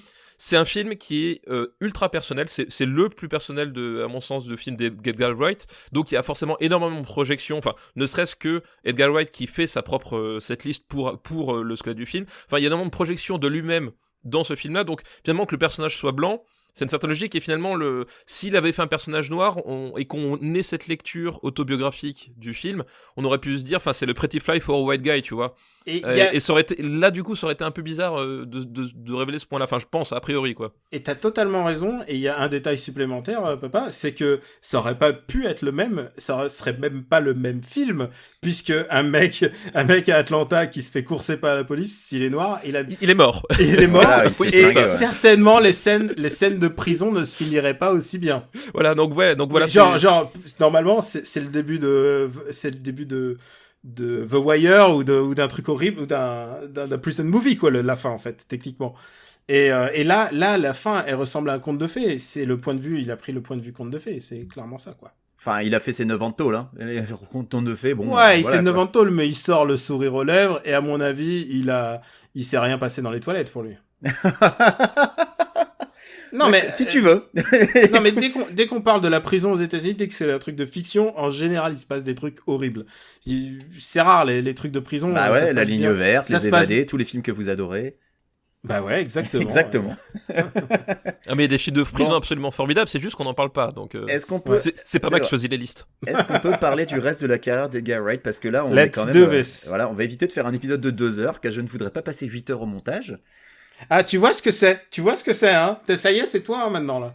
Comment ça, c'est la faute de Daniel. Ça a toujours été moi qui fais le montage de cette émission. Mais dans Super Ciné Battle, et ensuite il fait ouais, Daniel, on va faire 2h45. Alors moi, j'ai entendu un certain Daniel Andreev dans un autre podcast dire qu'il montait le moins possible Super Ciné Battle. J'ai envie de dire que moi, je me fais un peu chier pour After Eight. Bon, bref.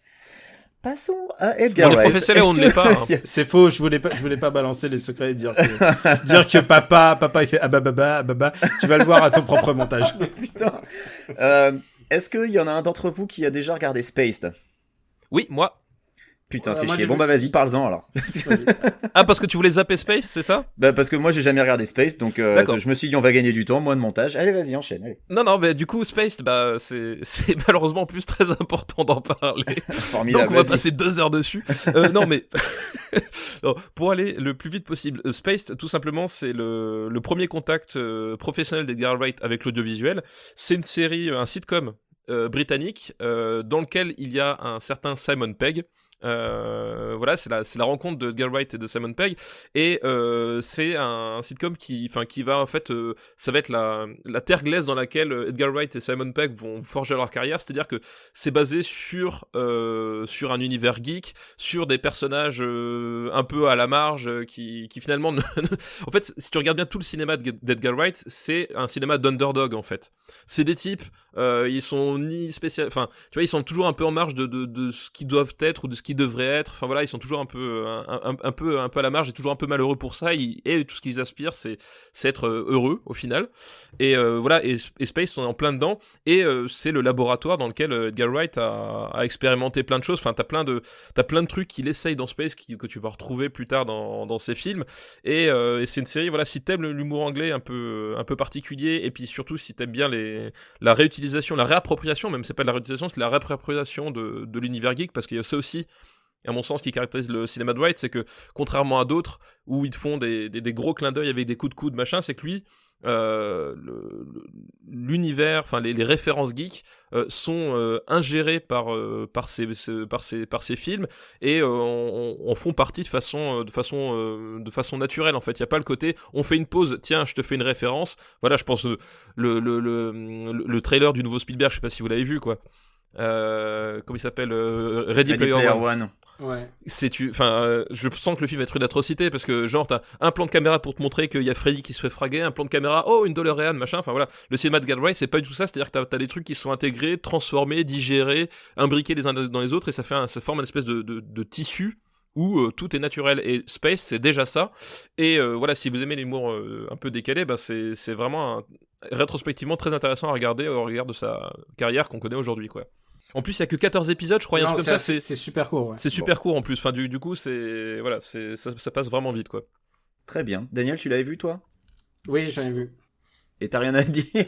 Ah non, je laisse papa. Non, en fait, là, je m'économise un petit peu. Là, c'est l'instant Super Ciné Battle. On laisse papa parler. Très bien. Eh ben... Non, mais je te facilite le montage. Vas-y. Bon, du coup, alors, ensuite, le principal, le tournant de sa carrière, c'est la trilogie Cornetto. Oui. Trilogie Cornetto, car dans chaque film, à un moment, il y a une scène avec une glace Cornetto. C'est le seul point. Enfin, si, il y a Simon Pegg et Nick Frost dans les. Nick Frost, ouais, quand même, ouais, exactement. Bah écoute, qui veut commencer sur Shaun of the Dead alors? Bah papa, puisque t'es chaud, vas-y. Bah ouais, Shaun of the Dead. Je crois qu'il est bien classé dans Super Ciné Battle d'ailleurs. Mais oui. Shaun of the Dead, comédie romantique avec des zombies. Voilà. Globalement c'est ça. Et à nouveau, enfin c'est ce qu'on disait dans Super Ciné Battle, c'est ce que j'ai redit avant, c'est que à nouveau c'est un type qui arrive à faire une comédie romantique et un film de zombies, mais de façon vraiment parfaitement lié, c'est-à-dire qu'il fait pas un espèce de truc où on fait des clins d'œil au truc. Enfin, il s'approprie vraiment l'histoire. Il fait un vrai film de zombies, il fait une vraie comédie romantique en même temps, et il fait le truc avec plein d'expérimentations visuelles, plein d'idées de plans à tous les instants. Enfin, on reparlait de Baby Driver, mais moi quand j'ai vu Baby Driver, ça m'a fait penser à l'une des scènes de fin de Shaun of the Dead où il tape sur les zombies avec des queues de billard. Ouais. Et je sais pas si tu t'en rappelles, et à ce moment-là il y a un personnage qui lance un nouveau morceau de Queen, hein, c'est Don't Stop Me Now, et donc t'as la baston qui est rythmée en fait sur la batterie de Don't Stop Me Now, et du coup c'est tourné vraiment à la rigolade, donc c'est vraiment hilarant, etc. Et ça me fait dire que finalement je pense que Bryan Singer va faire le film sur le biopic sur Queen, ça va être une catastrophe. Mais a priori ça ne parlera pas du sida, je veux dire, je ne comprends pas. Ouais, donc, et c'est une catastrophe, je veux dire, l'un des meilleurs types qui a rendu hommage au cinéma à Freddie Mercury et à Queen, c'est Edgar Wright. C'est lui qu'il faut filer ce biopic, quoi. Non, mais j'espère que le coup du sida... c'est Bryan Singer qui le fait? Ouais. Oui, c'est Bryan Singer, ouais. Et j'espère, avec Rami Malek dans le rôle de Freddie Mercury, et j'espère que le coup du sida n'est qu'une rumeur qui sera démentie, mais bref. Oui, j'ai revu la trilogie. Ah non, alors le sida existe, le sida existe, je t'arrête. Non, mais dans le film. Ah, Daniel. Donc Il est oui, tard. j'ai revu la trilogie Cornetto le mois dernier, donc effectivement cette scène, je m'en souviens très bien. Et en fait, moi je pense à une scène, en fait à deux scènes en particulier.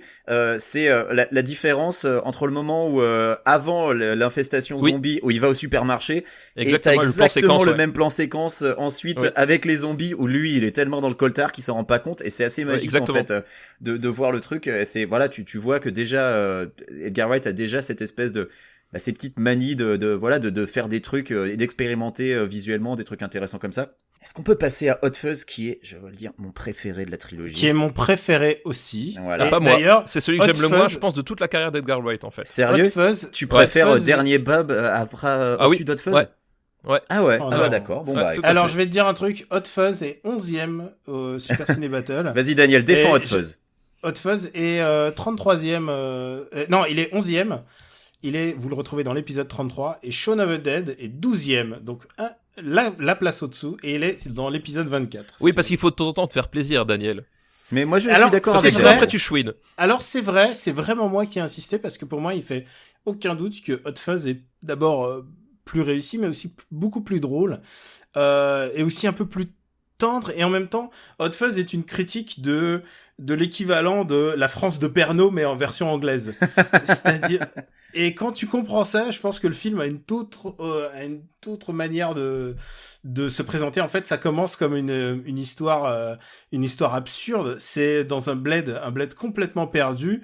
Vraiment, attends, genre, c'est un super flic de Londres, hein, oui, qui est envoyé dans un pauvre bled pourri. Qui est dans un ploucland où, avec son partenaire, donc, son partenaire local, Danny Butterman, et c'est une grosse feignasse, mais par contre, il est amoureux des buddy movies et des films d'action.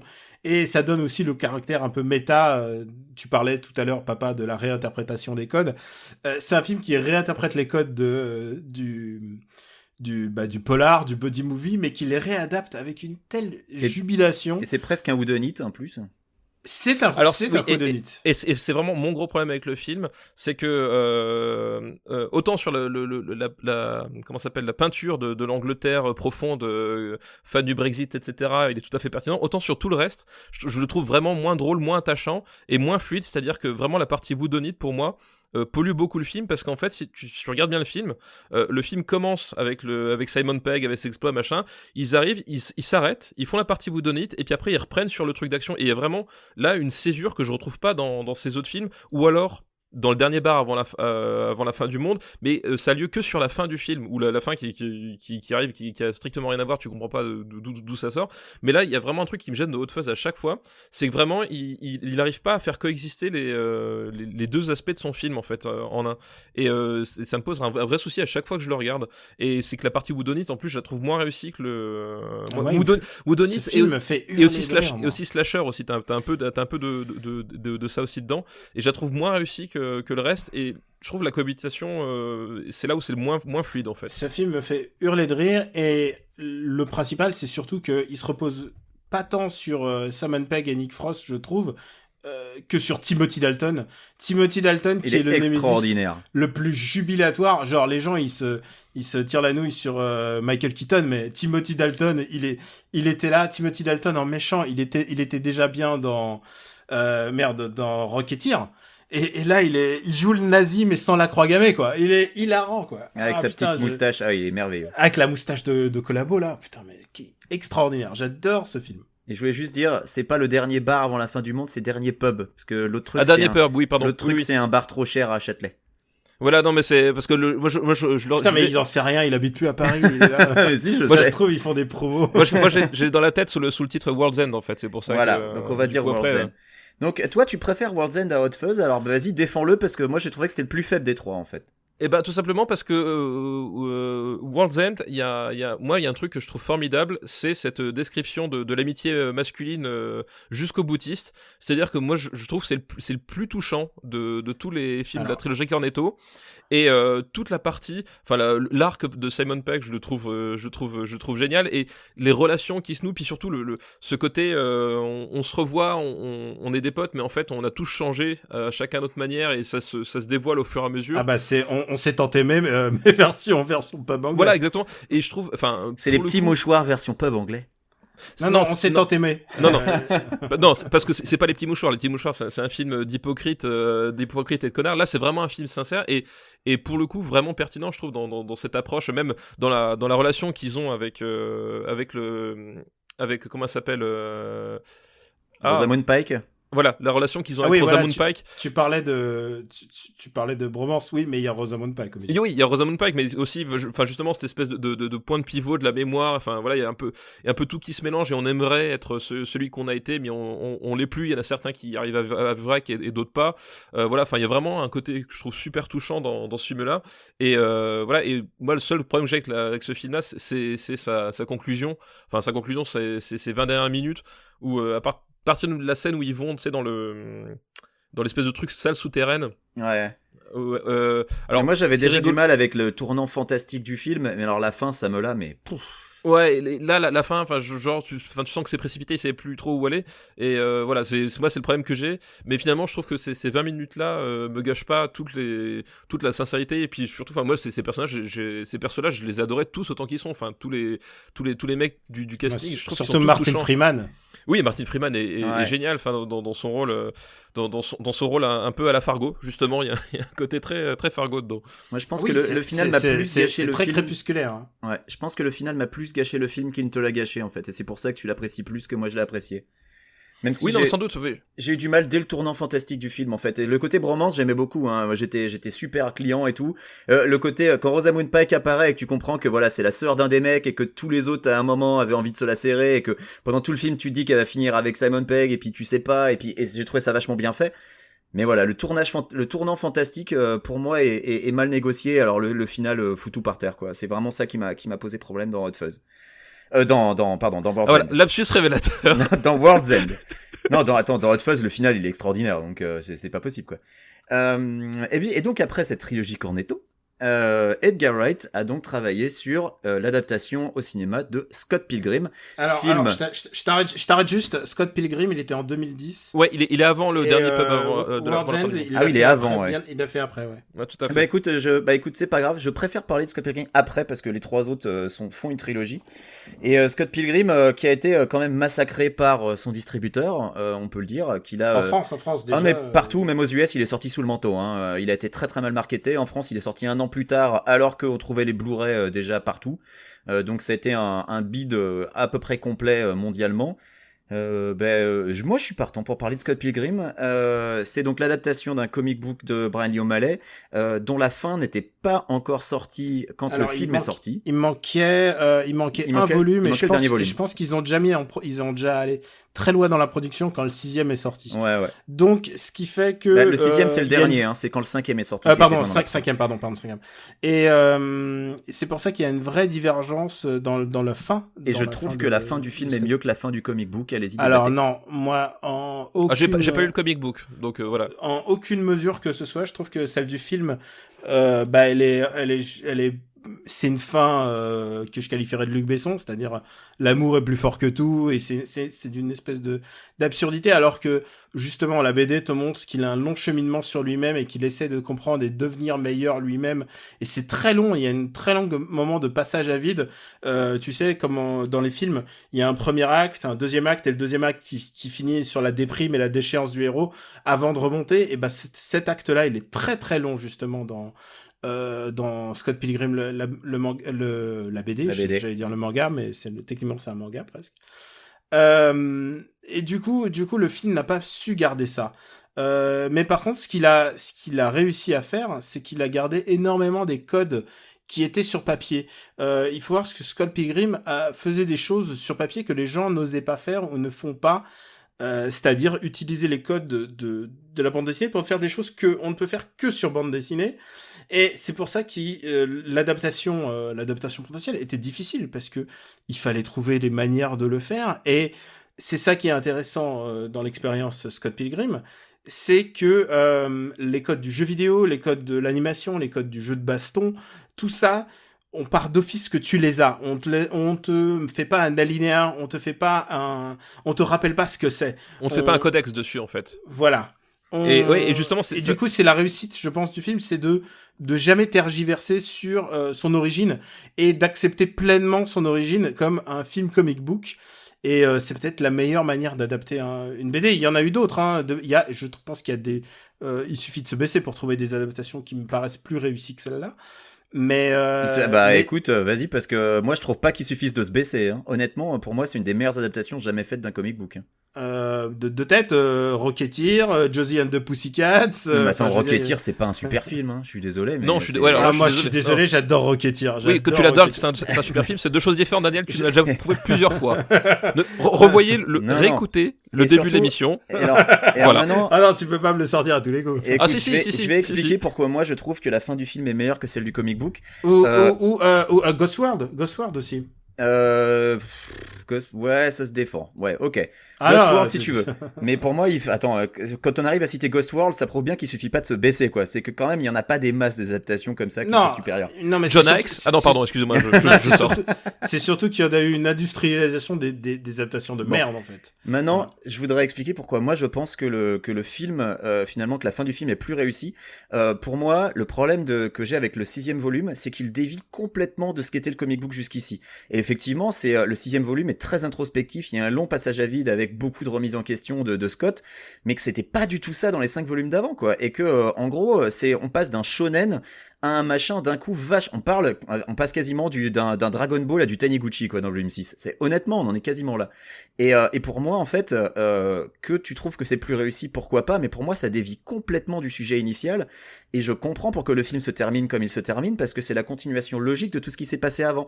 Ce qui s'est passé avant, c'est Scott qui va affronter des ennemis de plus en plus forts, c'est les putains de chevaliers du Zodiac, mais en film, il va avec essayer un gars, de les battre en essayant d'être plus malin. Et en essayant d'être plus malin, mais c'est ce que font les chevaliers du Zodiac, c'est que à un moment, ils se surpassent, et puis ils trouvent un truc, puis comme dans Dragon Ball, ils trouvent toujours un truc pour battre les méchants, et le film continue sur cette lancée, et je comprends pourquoi il a pas terminé sur 20 minutes d'introspection comme dans le comic book, parce que déjà, ça aurait pété le rythme, et parce que ça aurait semblé complètement hors sujet, en fait. Et moi, je trouve justement que le film est plus réussi, parce que il s'est pas perdu. Pour moi, le comic book, il se paume pendant tout son volume 6, et moi j'ai terminé le volume 6, je me suis dit mais c'était quoi cette fin, quoi, et j'ai vraiment été très déçu de la fin du comic book. Moi je préfère la fin du comic book, mais ouais, c'est des choses qui se défendent. Après je pense que le film en soi est une réussite, et c'est à ça qu'on va le voir durant les prochaines années. Et il était casse-gueule, c'est un film qui est vraiment en avance sur son temps, et je peux le comparer, peut-être pas avec le même brio, mais je pense pas Speed Racer, quoi, qui sont vraiment des films qui sont tellement affûtés, qui sont trop pointus pour leur temps, et il faut que je le revoie. Il faut que je le revoie parce que j'avais pas du tout aimé Speed Racer à l'époque. Moi je suis très très grand fan. Je l'ai revu et je déteste encore plus aujourd'hui qu'à l'époque, Speed Racer. Oh merde, on va se battre, quoi. Pour moi c'est un top 10, tu sais. Ah non, ce sera jamais de la vie. Alors là, pour moi c'était... je spoil. Pour moi c'était vraiment une bouillie absolument insupportable. Faut que je le revoie, je vais lui redonner sa chance, mais... On arrive donc à Baby Driver. Non, vous voulez parler d'Ant-Man un peu, parce qu'il y a énormément d'Edgar Wright qui a survécu. Oui, ou un autre film, le film caché, c'est celui qu'il a écrit. Il a écrit le Tintin, il a écrit le Indiana Jones 4 qu'on n'a jamais eu, c'est-à-dire Tintin et le secret de la licorne. Et il a écrit avec Moffat, ils ont été à 3 pour l'écrire, mais c'est quand même un film très Edgar Wright dans l'esprit, quoi. Cette espèce de goût de l'aventure, de l'adaptation quand même très fidèle, mais en même temps qui prend des grandes libertés pour essayer de tenir sur 2 heures. Mais comment t'as lu le script ou mais non, mais je vois le film final, le film final, oui. Et tu sais, en fait, mais on sait à quel point le film final est fidèle au script de Wright. Le film d'animation, tu sais, il y a beaucoup moins de, t'as pas tant de liberté, en fait, j'ai l'impression. Mais quoi qu'il en soit, ça m'a donné envie d'en voir un autre, et on l'a jamais vu, pour l'instant. Écoute, moi j'ai bien aimé le Tintin de Jackson et Spielberg, en fait. Je suis pas, j'ai l'impression qu'il a eu mauvaise presse, mais je l'avais pas trouvé si mauvais. Pour un Indiana Jones 4, il était bien. Voilà. Si jamais un jour il y a un 4ème Indiana Jones, j'aimerais bien qu'il ressemble à ça. Je suis rabat-joie, j'ai pas trouvé ça exceptionnel, moi, en fait. Le Tintin de Spielberg, en fait. Moi c'était plutôt c'était le dernier Spielberg que j'ai vraiment beaucoup aimé. Non, mais voilà, il y a plein de trucs, je trouve, qui fonctionnent pas du tout dans ce film-là, à tous les niveaux, en fait. Niveau écriture, niveau mise en scène, il y a vraiment, tu parlais de films qui lassaient. Moi, celui-là, il m'avait vraiment fatigué, quoi. Toi, tu préférais un film avec des crânes de cristal? Non, je vois pas de quoi tu parles. Est-ce que là, t'avais lu l'original ou pas? Oui, là j'avais lu l'original, mais je t'en avais déjà parlé en off, Daniel. Mais moi il y a toujours j'ai toujours eu pas un problème, mais je trouve il y a un rapport très curieux des gens avec Tintin. C'est que si tu regardes bien les rebondissements de Tintin, les rebondissements qu'il propose et des choses comme ça, parfois c'est vraiment digne d'un film de Michael Bay. C'est-à-dire, c'est Tintin qui arrive, qui va prendre un char, qui va péter une devanture, qui arrive à sauter sur une mine, qui après va rouler. Non mais c'est vrai, c'est exactement ça. Ouais. C'est vraiment ça. Et je trouve qu'il y a une indulgence assez. Il folle. y a une scène où il détruit une ville carrément quoi. Bon, c'est pas forcément sa faute, mais voilà quoi. Non mais voilà. Donc il y a c'est vraiment la faute de Séraphin quoi. Donc si tu le prends d'un point de vue un peu froid, je trouve qu'il y a une indulgence assez curieuse qui a trait à Tintin. Et là pour le coup, je pense que en termes d'adaptation, Spielberg l'a bien retranscrit. Mais justement, c'est ce qui me chagrinait un peu sur certains albums, justement, c'était ces dernières cases qui parfois en faisaient trop. Et là, avec le côté Spielberg, ouais, j'ai une caméra 3D, je peux faire ce que je veux, ça faisait trop sur trop. Et voilà, moi, la fin, tu m'avais perdu, quoi. Moi, j'ai plutôt plus. Mais et puis finissons sur Ant-Man peut-être. Bah oui, parce qu'il y a énormément d'Edgar Wright qui a survécu dans Ant-Man, puisqu'il s'est barré au début du tournage. C'est littéralement le coït interrompu, interrompu d'Edgar Wright. Ça s'est joué à 2-3 semaines quoi. Oui, parce qu'en fait, en gros, Edgar Wright a développé le film, littéralement. C'est lui qui a poussé Marvel à le faire, parce que Marvel, ils n'avaient pas l'intention de le faire. Il a développé le film, il a poussé Marvel à le faire, il a écrit le scénario, il avait fait un énorme travail de pré-prod, et comme tu l'as dit, il est parti que vraiment à l'orée au tout début du tournage. Et je trouve que ça se sent dans le résultat final, c'est-à-dire que le film a pas du tout Ant-Man n'a pas du tout la dimension d'un film d'Edgar Wright tel qu'on le connaît aujourd'hui. Enfin voilà, si tu reprends toute sa filmo, il a pas cette dimension-là, mais par contre c'est un film où tu retrouves sa marque à plein de moments, dans plein de scènes. Enfin moi, je pense notamment à la scène où il s'entraîne dans le jardin. Ah mais toutes les scènes où il s'entraîne sont formidables. La scène où il s'entraîne dans le jardin, puis tu le vois ressortir d'un seul coup parce qu'il a peur, il appuie sur son truc, il redevient grand, il pète le jardin. Enfin voilà, t'as plein de scènes comme ça, et le fait justement. Et ça, je pense qu'il y a une vraie connexion avec Baby Driver, c'est-à-dire que la frustration de ne pas avoir fait Ant-Man a influencé sur Baby Driver, c'est que c'est un film de casse en fait, Ant-Man. Tout à fait, c'est un film de casse. C'est un film de casse. Et le fait que justement ce soit un film de casse, qu'on sort du schéma Marvel habituel, et qu'on sent quand même la patte Edgar Wright à plein de moments, même visuellement, je pense qu'ils ont gardé des idées. La scène finale avec le train est assez folle aussi, enfin il y a plein de trucs qui sont vraiment chouettes.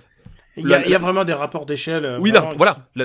Purement Edgar Wright de montage. Exactement. La baston, tu sais, où il court sur le flingue et puis il redevient grand, il les projette. Enfin voilà. T'as vraiment. Ça sent que ça a été storyboardé. Ouais. Ils ont repris le truc tel qu'il était quoi. Et donc le film a le défaut de beaucoup de Marvel, à savoir un méchant qui est nul. Oui, voilà, un méchant qui est pas qui sert à rien, mais globalement moi ça reste un de mes Marvel favoris pour ça, parce que justement il a cette espèce de grain de folie qui manque finalement aux productions Marvel. Oh putain, il est second rôle quoi. Calibré. Michael Peña extraordinaire. Voilà, donc et ça en fait un de mes Marvel favoris parce que justement ça pop un peu différemment, ça a une vraie identité, contrairement à je sais pas à tous leurs trucs qui font en ce moment, enfin genre les Thor, enfin à quoi ça ressemble quoi. Enfin voilà, c'est. Mais est-ce que t'es content que Peyton, on va voir là vraiment où est le talent, si Peyton Reed va pouvoir réitérer en faisant Ant-Man 2 là, Ant-Man and Wasp. Je pense Ant-Man and Wasp du coup va être nettement moins bien. Je suis prêt à le parier. Ouais, il y a des chances. Je pense que c'est clair. Et faut pas oublier que le précédent film de Peyton Reed avant Ant-Man s'appelait Yes Man. Si ça c'est pas révélateur quand même. Et au moins le mec, on peut pas lui reprocher, il est honnête, tu vois. Non, puis le mec, faut quand même avouer qu'il est débarqué sur un projet comme ça où c'était Edgar Wright de partout avant. Il a fallu qu'il finisse le truc et qu'il essuie les plates. Bon bah c'est pas évident, hein, mine de rien.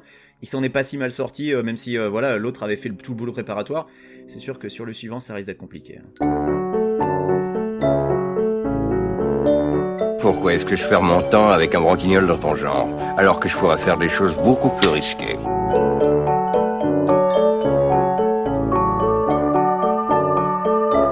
Comme ranger mes chaussettes, par exemple. Ce qui n'est pas compliqué, c'est qu'After Eight est un titre trompeur, parce qu'à la fin, on balance nos recommandations. Et on va commencer par toi, papa. Bah oui, parce que moi je vais rester dans la thématique, parce que j'aime bien les émissions thématiques, puisque Edgar Wright avait fait dans ses nombreuses interviews, enfin il a fait littéralement le tour du monde pour Baby Driver, une interview pour Esquire où on lui demandait non pas ses films préférés, mais ses albums fétiches de toute la vie. Et d'ailleurs je tiens à préciser comme quoi After Eight, on est quand même une émission de pointe sur la culture, que dans ces albums-là, il y a Nonagon Infinity de King Gizzard and the Lizard Wizard, Bien sûr. que j'avais recommandé il y a quelques trucs. Donc voilà, comme quoi, je dis pas que de la merde. Mais je vais pas vous parler de King Gizzard and the Lizard Wizard parce que j'en ai fait la dernière fois, mais je voulais revenir justement sur un album qu'il a cité et qui est un album qui... Un petit groupe pas connu en plus. Un petit groupe pas connu, voilà, un album qui est légèrement assez conspué et qui mérite du coup une deuxième chance, et c'est l'occasion, voilà, c'est l'occasion. Tu sais, c'est un peu comme Tarantino, quand il parle d'un truc, t'as un label Tarantino, on va finir par avoir un label Girl Right, mais bon, faut s'y faire, c'est comme ça. C'est tout simplement Trompe le Monde des Pixies. Trompe le Monde, donc c'était aussi le nom d'un épisode d'After Eight, si je ne me trompe pas. Tout à fait. Tu vois, voilà. C'était peut-être une petite référence, qui sait. C'était, à mon avis, peut-être voulu, je ne sais pas. Alors, peut-être le hasard, voilà. Difficile à savoir, mais en tout cas, Trompe le Monde, c'est pour replacer donc les Pixies, le groupe phare du rock des années 80. Enfin, pour moi, c'est un des plus grands groupes de rock qui ait jamais existé au monde. Voilà, tout le monde connaît Where Is My Mind, mais en fait, au-delà de ça, ils ont fait des trucs complètement fous. C'était à la fois très mélodique, à la fois très punk. Enfin, il y avait vraiment un truc vraiment fou dans ce groupe-là. Et Trompe le Monde, c'est leur dernier album avant qu'ils se séparent, avant qu'ils en refassent de nouveau, dont je vais éviter de parler. Mais Trompe le Monde, c'était l'album qui arrivait après Doolittle, c'était après Bossa Nova. Enfin voilà, c'était que des albums remplis de tubes, etc. Et puis là, ils partaient sur un versant plus agressif, ils revenaient un peu à ce qu'ils avaient fait sur Common Pellegrine, et c'était l'album de la séparation en même temps, puisque voilà, tout est arrivé à la même date, le groupe s'est séparé à cause des frictions entre Kim Deal, la bassiste, et Frank Black, le chanteur-guitariste. Voilà, et du coup, tout ça a fait que c'était pas tout à fait l'album qu'on attendait, puis c'était l'album de rupture. Enfin, tout le monde a globalement détesté, et je trouve que c'est un album qui mérite vraiment d'être écouté. Voilà, ne serait-ce que pour des chansons comme UMass, qui est un espèce de truc un peu dégénéré. Enfin, de toute façon, tout cet album est dégénéré, et c'est ça finalement, je pense, qui est bien dans ce truc-là, c'est que un peu à la manière du In Utero de Nirvana, c'est qu'ils ont voulu faire leur truc, ils ont voulu casser un peu leur jouet, casser un peu ce qu'ils étaient. Planet of Sound aussi, enfin, il y avait vraiment un côté, voilà, on veut vous gratter dans le dos, mais avec un marteau et pas avec les doigts. Et voilà, c'est un album que je trouve vraiment très très intéressant. C'est étrangement pas mon préféré. Il y en a certains c'est leur préféré, mais je trouve que c'est un album qui mérite pas le sort qu'il a eu, le sort critique ou le sort commercial qu'il a eu. Donc, faut réécouter Trompe le Monde des Pixies. C'est urgent. Très bien, écoute, moi je vais enchaîner avec quelque chose qui n'a absolument rien à voir. Je vais parler de notre ami Aziz Ansari, dont on a déjà dit le plus grand bien. Je crois que Daniel avait dit le plus grand bien de Master of None saison 2. Je crois qu'on avait aussi parlé de son live at the Madison Square Garden, qui me semble est disponible sur Netflix. Et en fait, dans ce spectacle de stand-up, il avait dévoué une large part à tout ce qui est relations amoureuses à l'époque moderne, à l'époque actuelle. Et donc, il en a fait un livre qu'il a écrit avec un autre gars, je crois, qui s'appelle Eric Kleinberg, quelque chose comme ça. Ce livre s'appelle Modern Romance, et c'est donc une espèce d'étude sur ce que ça signifie être célibataire de nos jours et essayer de rencontrer l'âme sœur. Et en fait, c'est mine de rien, il y a un vrai travail d'étude, de recherche sur comment les couples se formaient à l'époque de nos grands-parents, de nos parents, comment les couples se forment de nos jours, quelles sont les nouvelles méthodes de rencontre, quels sont les nouveaux moyens de séduction. Il y a une large part qui est faite à tout ce qui est sites de rencontres et applications dédiées, aux différences où à l'époque, par exemple, tu passais des annonces dans le journal, maintenant tu ouvres une page OkCupid ou Adopte un mec ou un truc comme ça. Et c'est extrêmement intéressant, extrêmement détaillé. Alors là où le bouquin se perd un peu des fois, c'est quand il essaie de donner des conseils, sachant qu'il n'y a jamais de méthode miracle et que en même temps il ne tombe pas dans l'excès, genre il va pas sombrer et filer des méthodes de pick-up artist. Non, c'est pas du tout ça le propos, mais il y a énormément de travail qui est fait sur les différences au niveau international. Par exemple, qu'est-ce que ça signifie la séduction au Japon par rapport à la séduction aux États-Unis, ou comment les gens se rencontrent ou pas. Donc c'est vraiment un bouquin assez intéressant. Et puis évidemment, Aziz Ansari oblige, c'est bourré d'humour, donc ça se lit très bien, c'est assez drôle. Je le recommande chaudement, que vous soyez célibataire ou en couple. Il y a énormément de choses à apprendre en lisant ce bouquin. Voilà, je voulais faire court. À toi, Daniel. Écoute, il est sur ma liste d'attente, je l'ai, et Ça fait des lustres que je me dis, il faut que je le lise. Tu m'as convaincu. Faut juste que je trouve le temps. Ouais, en fait, le livre revient bien sur cette impression que peuvent avoir les gens que être célibataire de nos jours, c'est génial parce qu'avec les applis, en fait, t'as juste l'embarras du choix et tu peux niquer comme un gros queutard, et alors qu'en fait, pas forcément. Donc c'est quand même plutôt bien fait. Donc voilà. Alors, je vais pas recommander ni Valérian ni Dunkerque parce que c'est dommage. Je pense que les gens voudraient connaître ton avis, Daniel. C'est fini. Parce que c'est fini. Mais par contre, de manière purement patriotique, je vais recommander The Guardians. Donc, vous en avez peut-être déjà entendu parler. Oui, j'ai vu la bande-annonce. Alors, The Guardians, donc qui s'appelle en russe Zachitniki. On m'a dit que je jouais dedans, Daniel. Moi, je l'ai connu comme ça, c'est-à-dire qu'un type qui m'a envoyé le trailer m'a fait tiens, regarde, t'es dedans. Alors, mais c'est je vrai. vois ce que c'est, d'accord, ok, oui. C'est vrai, il y a un mec qui joue le machiavélique savant soviétique et qui littéralement se retrouve habillé en Bane. C'est la GLA russe, c'est ça? Oui, c'est la GLA russe. Avec un ours. Oui, et donc le méchant... Attends, me tue pas les effets. Et donc le méchant est un Bane communiste. Et face à lui, il y a les Avengers post-soviétiques. Mais ce qui est intéressant, pourquoi c'est intéressant, c'est parce que chacun des mecs, en fait, est représentant un petit peu d'une partie de la Russie. Évidemment, il y a un mec qui se transforme en ours, il est plutôt de la Sibérie. Il y a la fille est plutôt moscovite, mais il y a un Arménien aussi, Arménien comme le réalisateur d'ailleurs, qui s'appelle Sarik Andreassian. Et puis il y a aussi un personnage, personnage kazakh, donc plutôt asiatisant. Et c'est ça qui est intéressant, c'est de voir comment... alors, il y a une grande tradition quand même. Il n'y a pas de Tchétchène par contre, non. Non. Alors, non. Moi j'ai une question, Daniel. Comment ça peut être patriotique si les méchants sont des communistes? Non, mais c'est néo-patriotique. C'est nous la foi de la Russie qui va nous remettre ensemble et affronter le méchant. J'allais dire, il y a une grande tradition des films de super-héros. On en a en Inde, on en a même des tentatives en France. Là, la particularité, c'est quand même, il y a beaucoup d'argent sur la table. Beaucoup, il faut être très relatif, c'est 5 millions. Comparez ça aux 190 millions de Valérian. Mais même n'importe quel film, maintenant, n'importe quel blockbuster, il faut faire ça, c'est sans patates, quoi, pour les faire. Là, c'est un peu le prix des chipsters pour la projection presse, quoi. Et bon, le film est assez mal écrit, en fait. C'est ça le plus gros problème. Les dialogues sont un peu nazes, mais c'est une série B qui se laisse regarder. Et alors, moi, j'adore le mec qui se transforme en ours. Il est trop mignon, quoi. C'est une espèce de loup-garou, mais en version ours, quoi. Donc, il a des petites pattes d'humain. Et il peut choisir... C'est un ours-garou. Ouais, et à un moment, il peut choisir de se transformer encore plus, de devenir un super ours. Genre, mais quand même, il a sa conscience humaine, tu vois, c'est un peu comme Hulk. Ouais. Et comme à un moment, alors c'est ça que... C'est un film de super-héros, mais ils sont écrits pas forcément de manière conventionnelle. Disons que leur première mission, ils se font défoncer.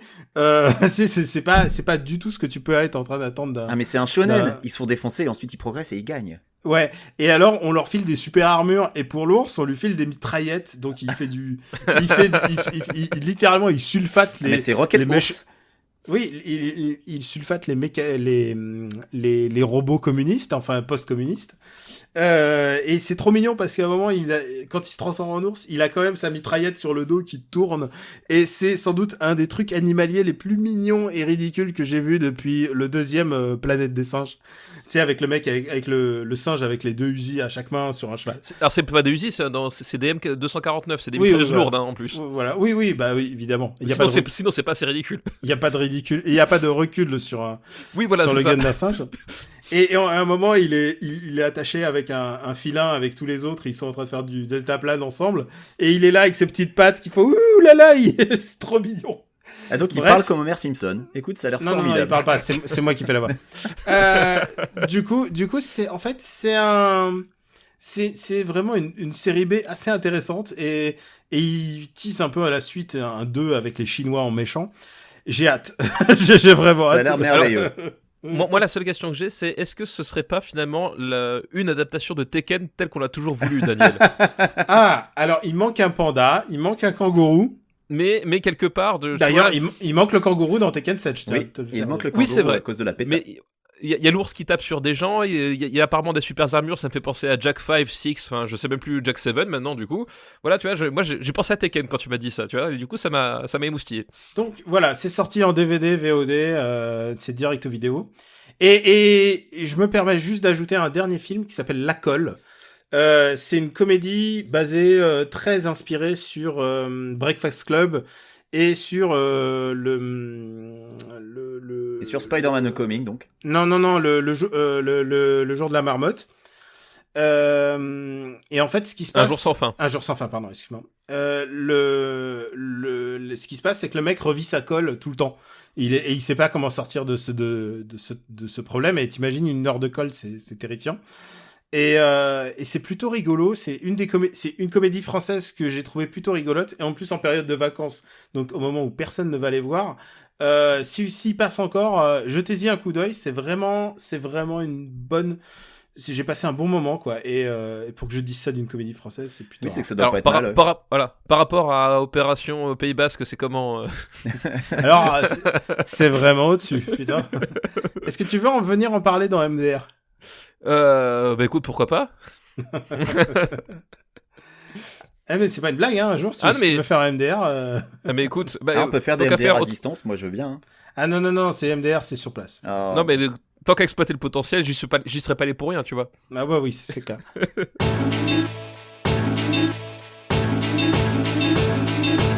Bon, je crois qu'on est bon pour les recos, là. Allez.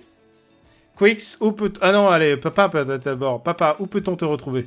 Bah écoute, sur Twitter, @g4pluginbaby, sur Sens Critique, pluginpapa, sur Gamecult, où normalement je devrais bientôt reprendre du service pour la fin de l'été, le temps de...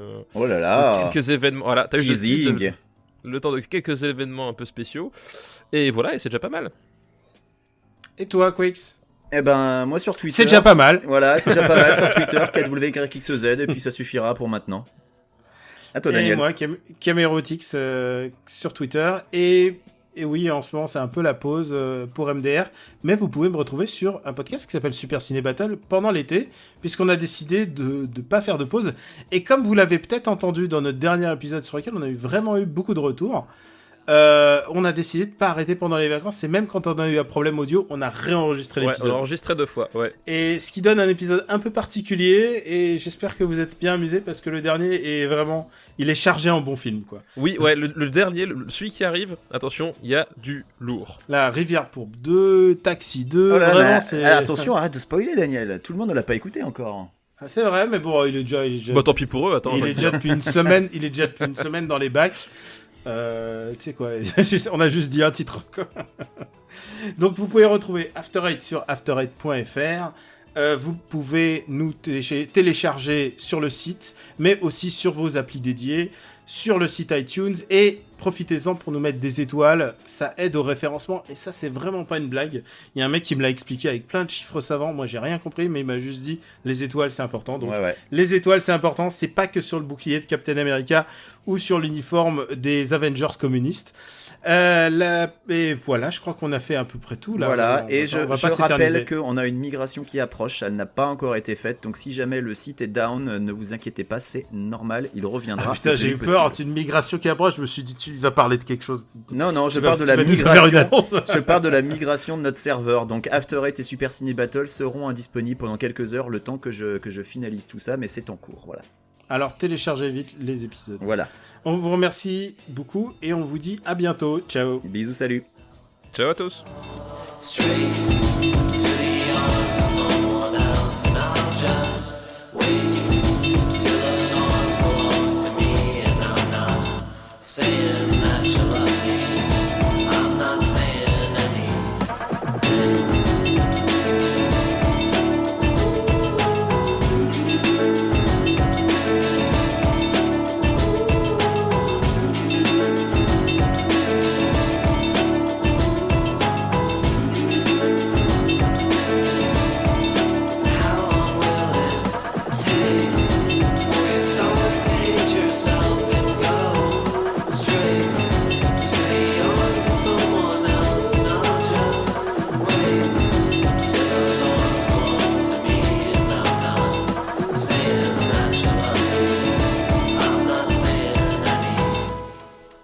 Et tu joues de la batterie la nuit?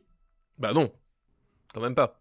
Ouais, parce que ça s'entendrait quand même. Oui, quand même, oui, ça s'entendrait quand même. Non, c'est... Faut remarquer, t'as fait ta cave insonorisée quand même. Je sais pas si c'est un hasard, si c'est pas pour... Bah à la base, ils voulaient faire la Batcave, et puis il y avait pas la place pour faire rentrer la voiture, donc... Voilà, c'est ça, j'ai eu un problème en faisant rentrer la Batmobile dedans. Donc faire la Bat trottinette. Non, c'était la Papa Mobile, celle avec les vitres blindées. Mais elle est super classe, la Papa Mobile. Et que j'ai pas vu il y en a une nouvelle. Est-ce que la Papa Mobile change à chaque fois qu'on change de pape? T'imagines, le pape, il fait... C'est comme Air Force One. Genre, attendez, non, mais le précédent, il avait des goûts de chiottes, j'aime pas du tout sa Papa Mobile. Moi, je préfère une Maserati avec des vitres blindées. T'imagines? Franchement, ce serait trop la classe.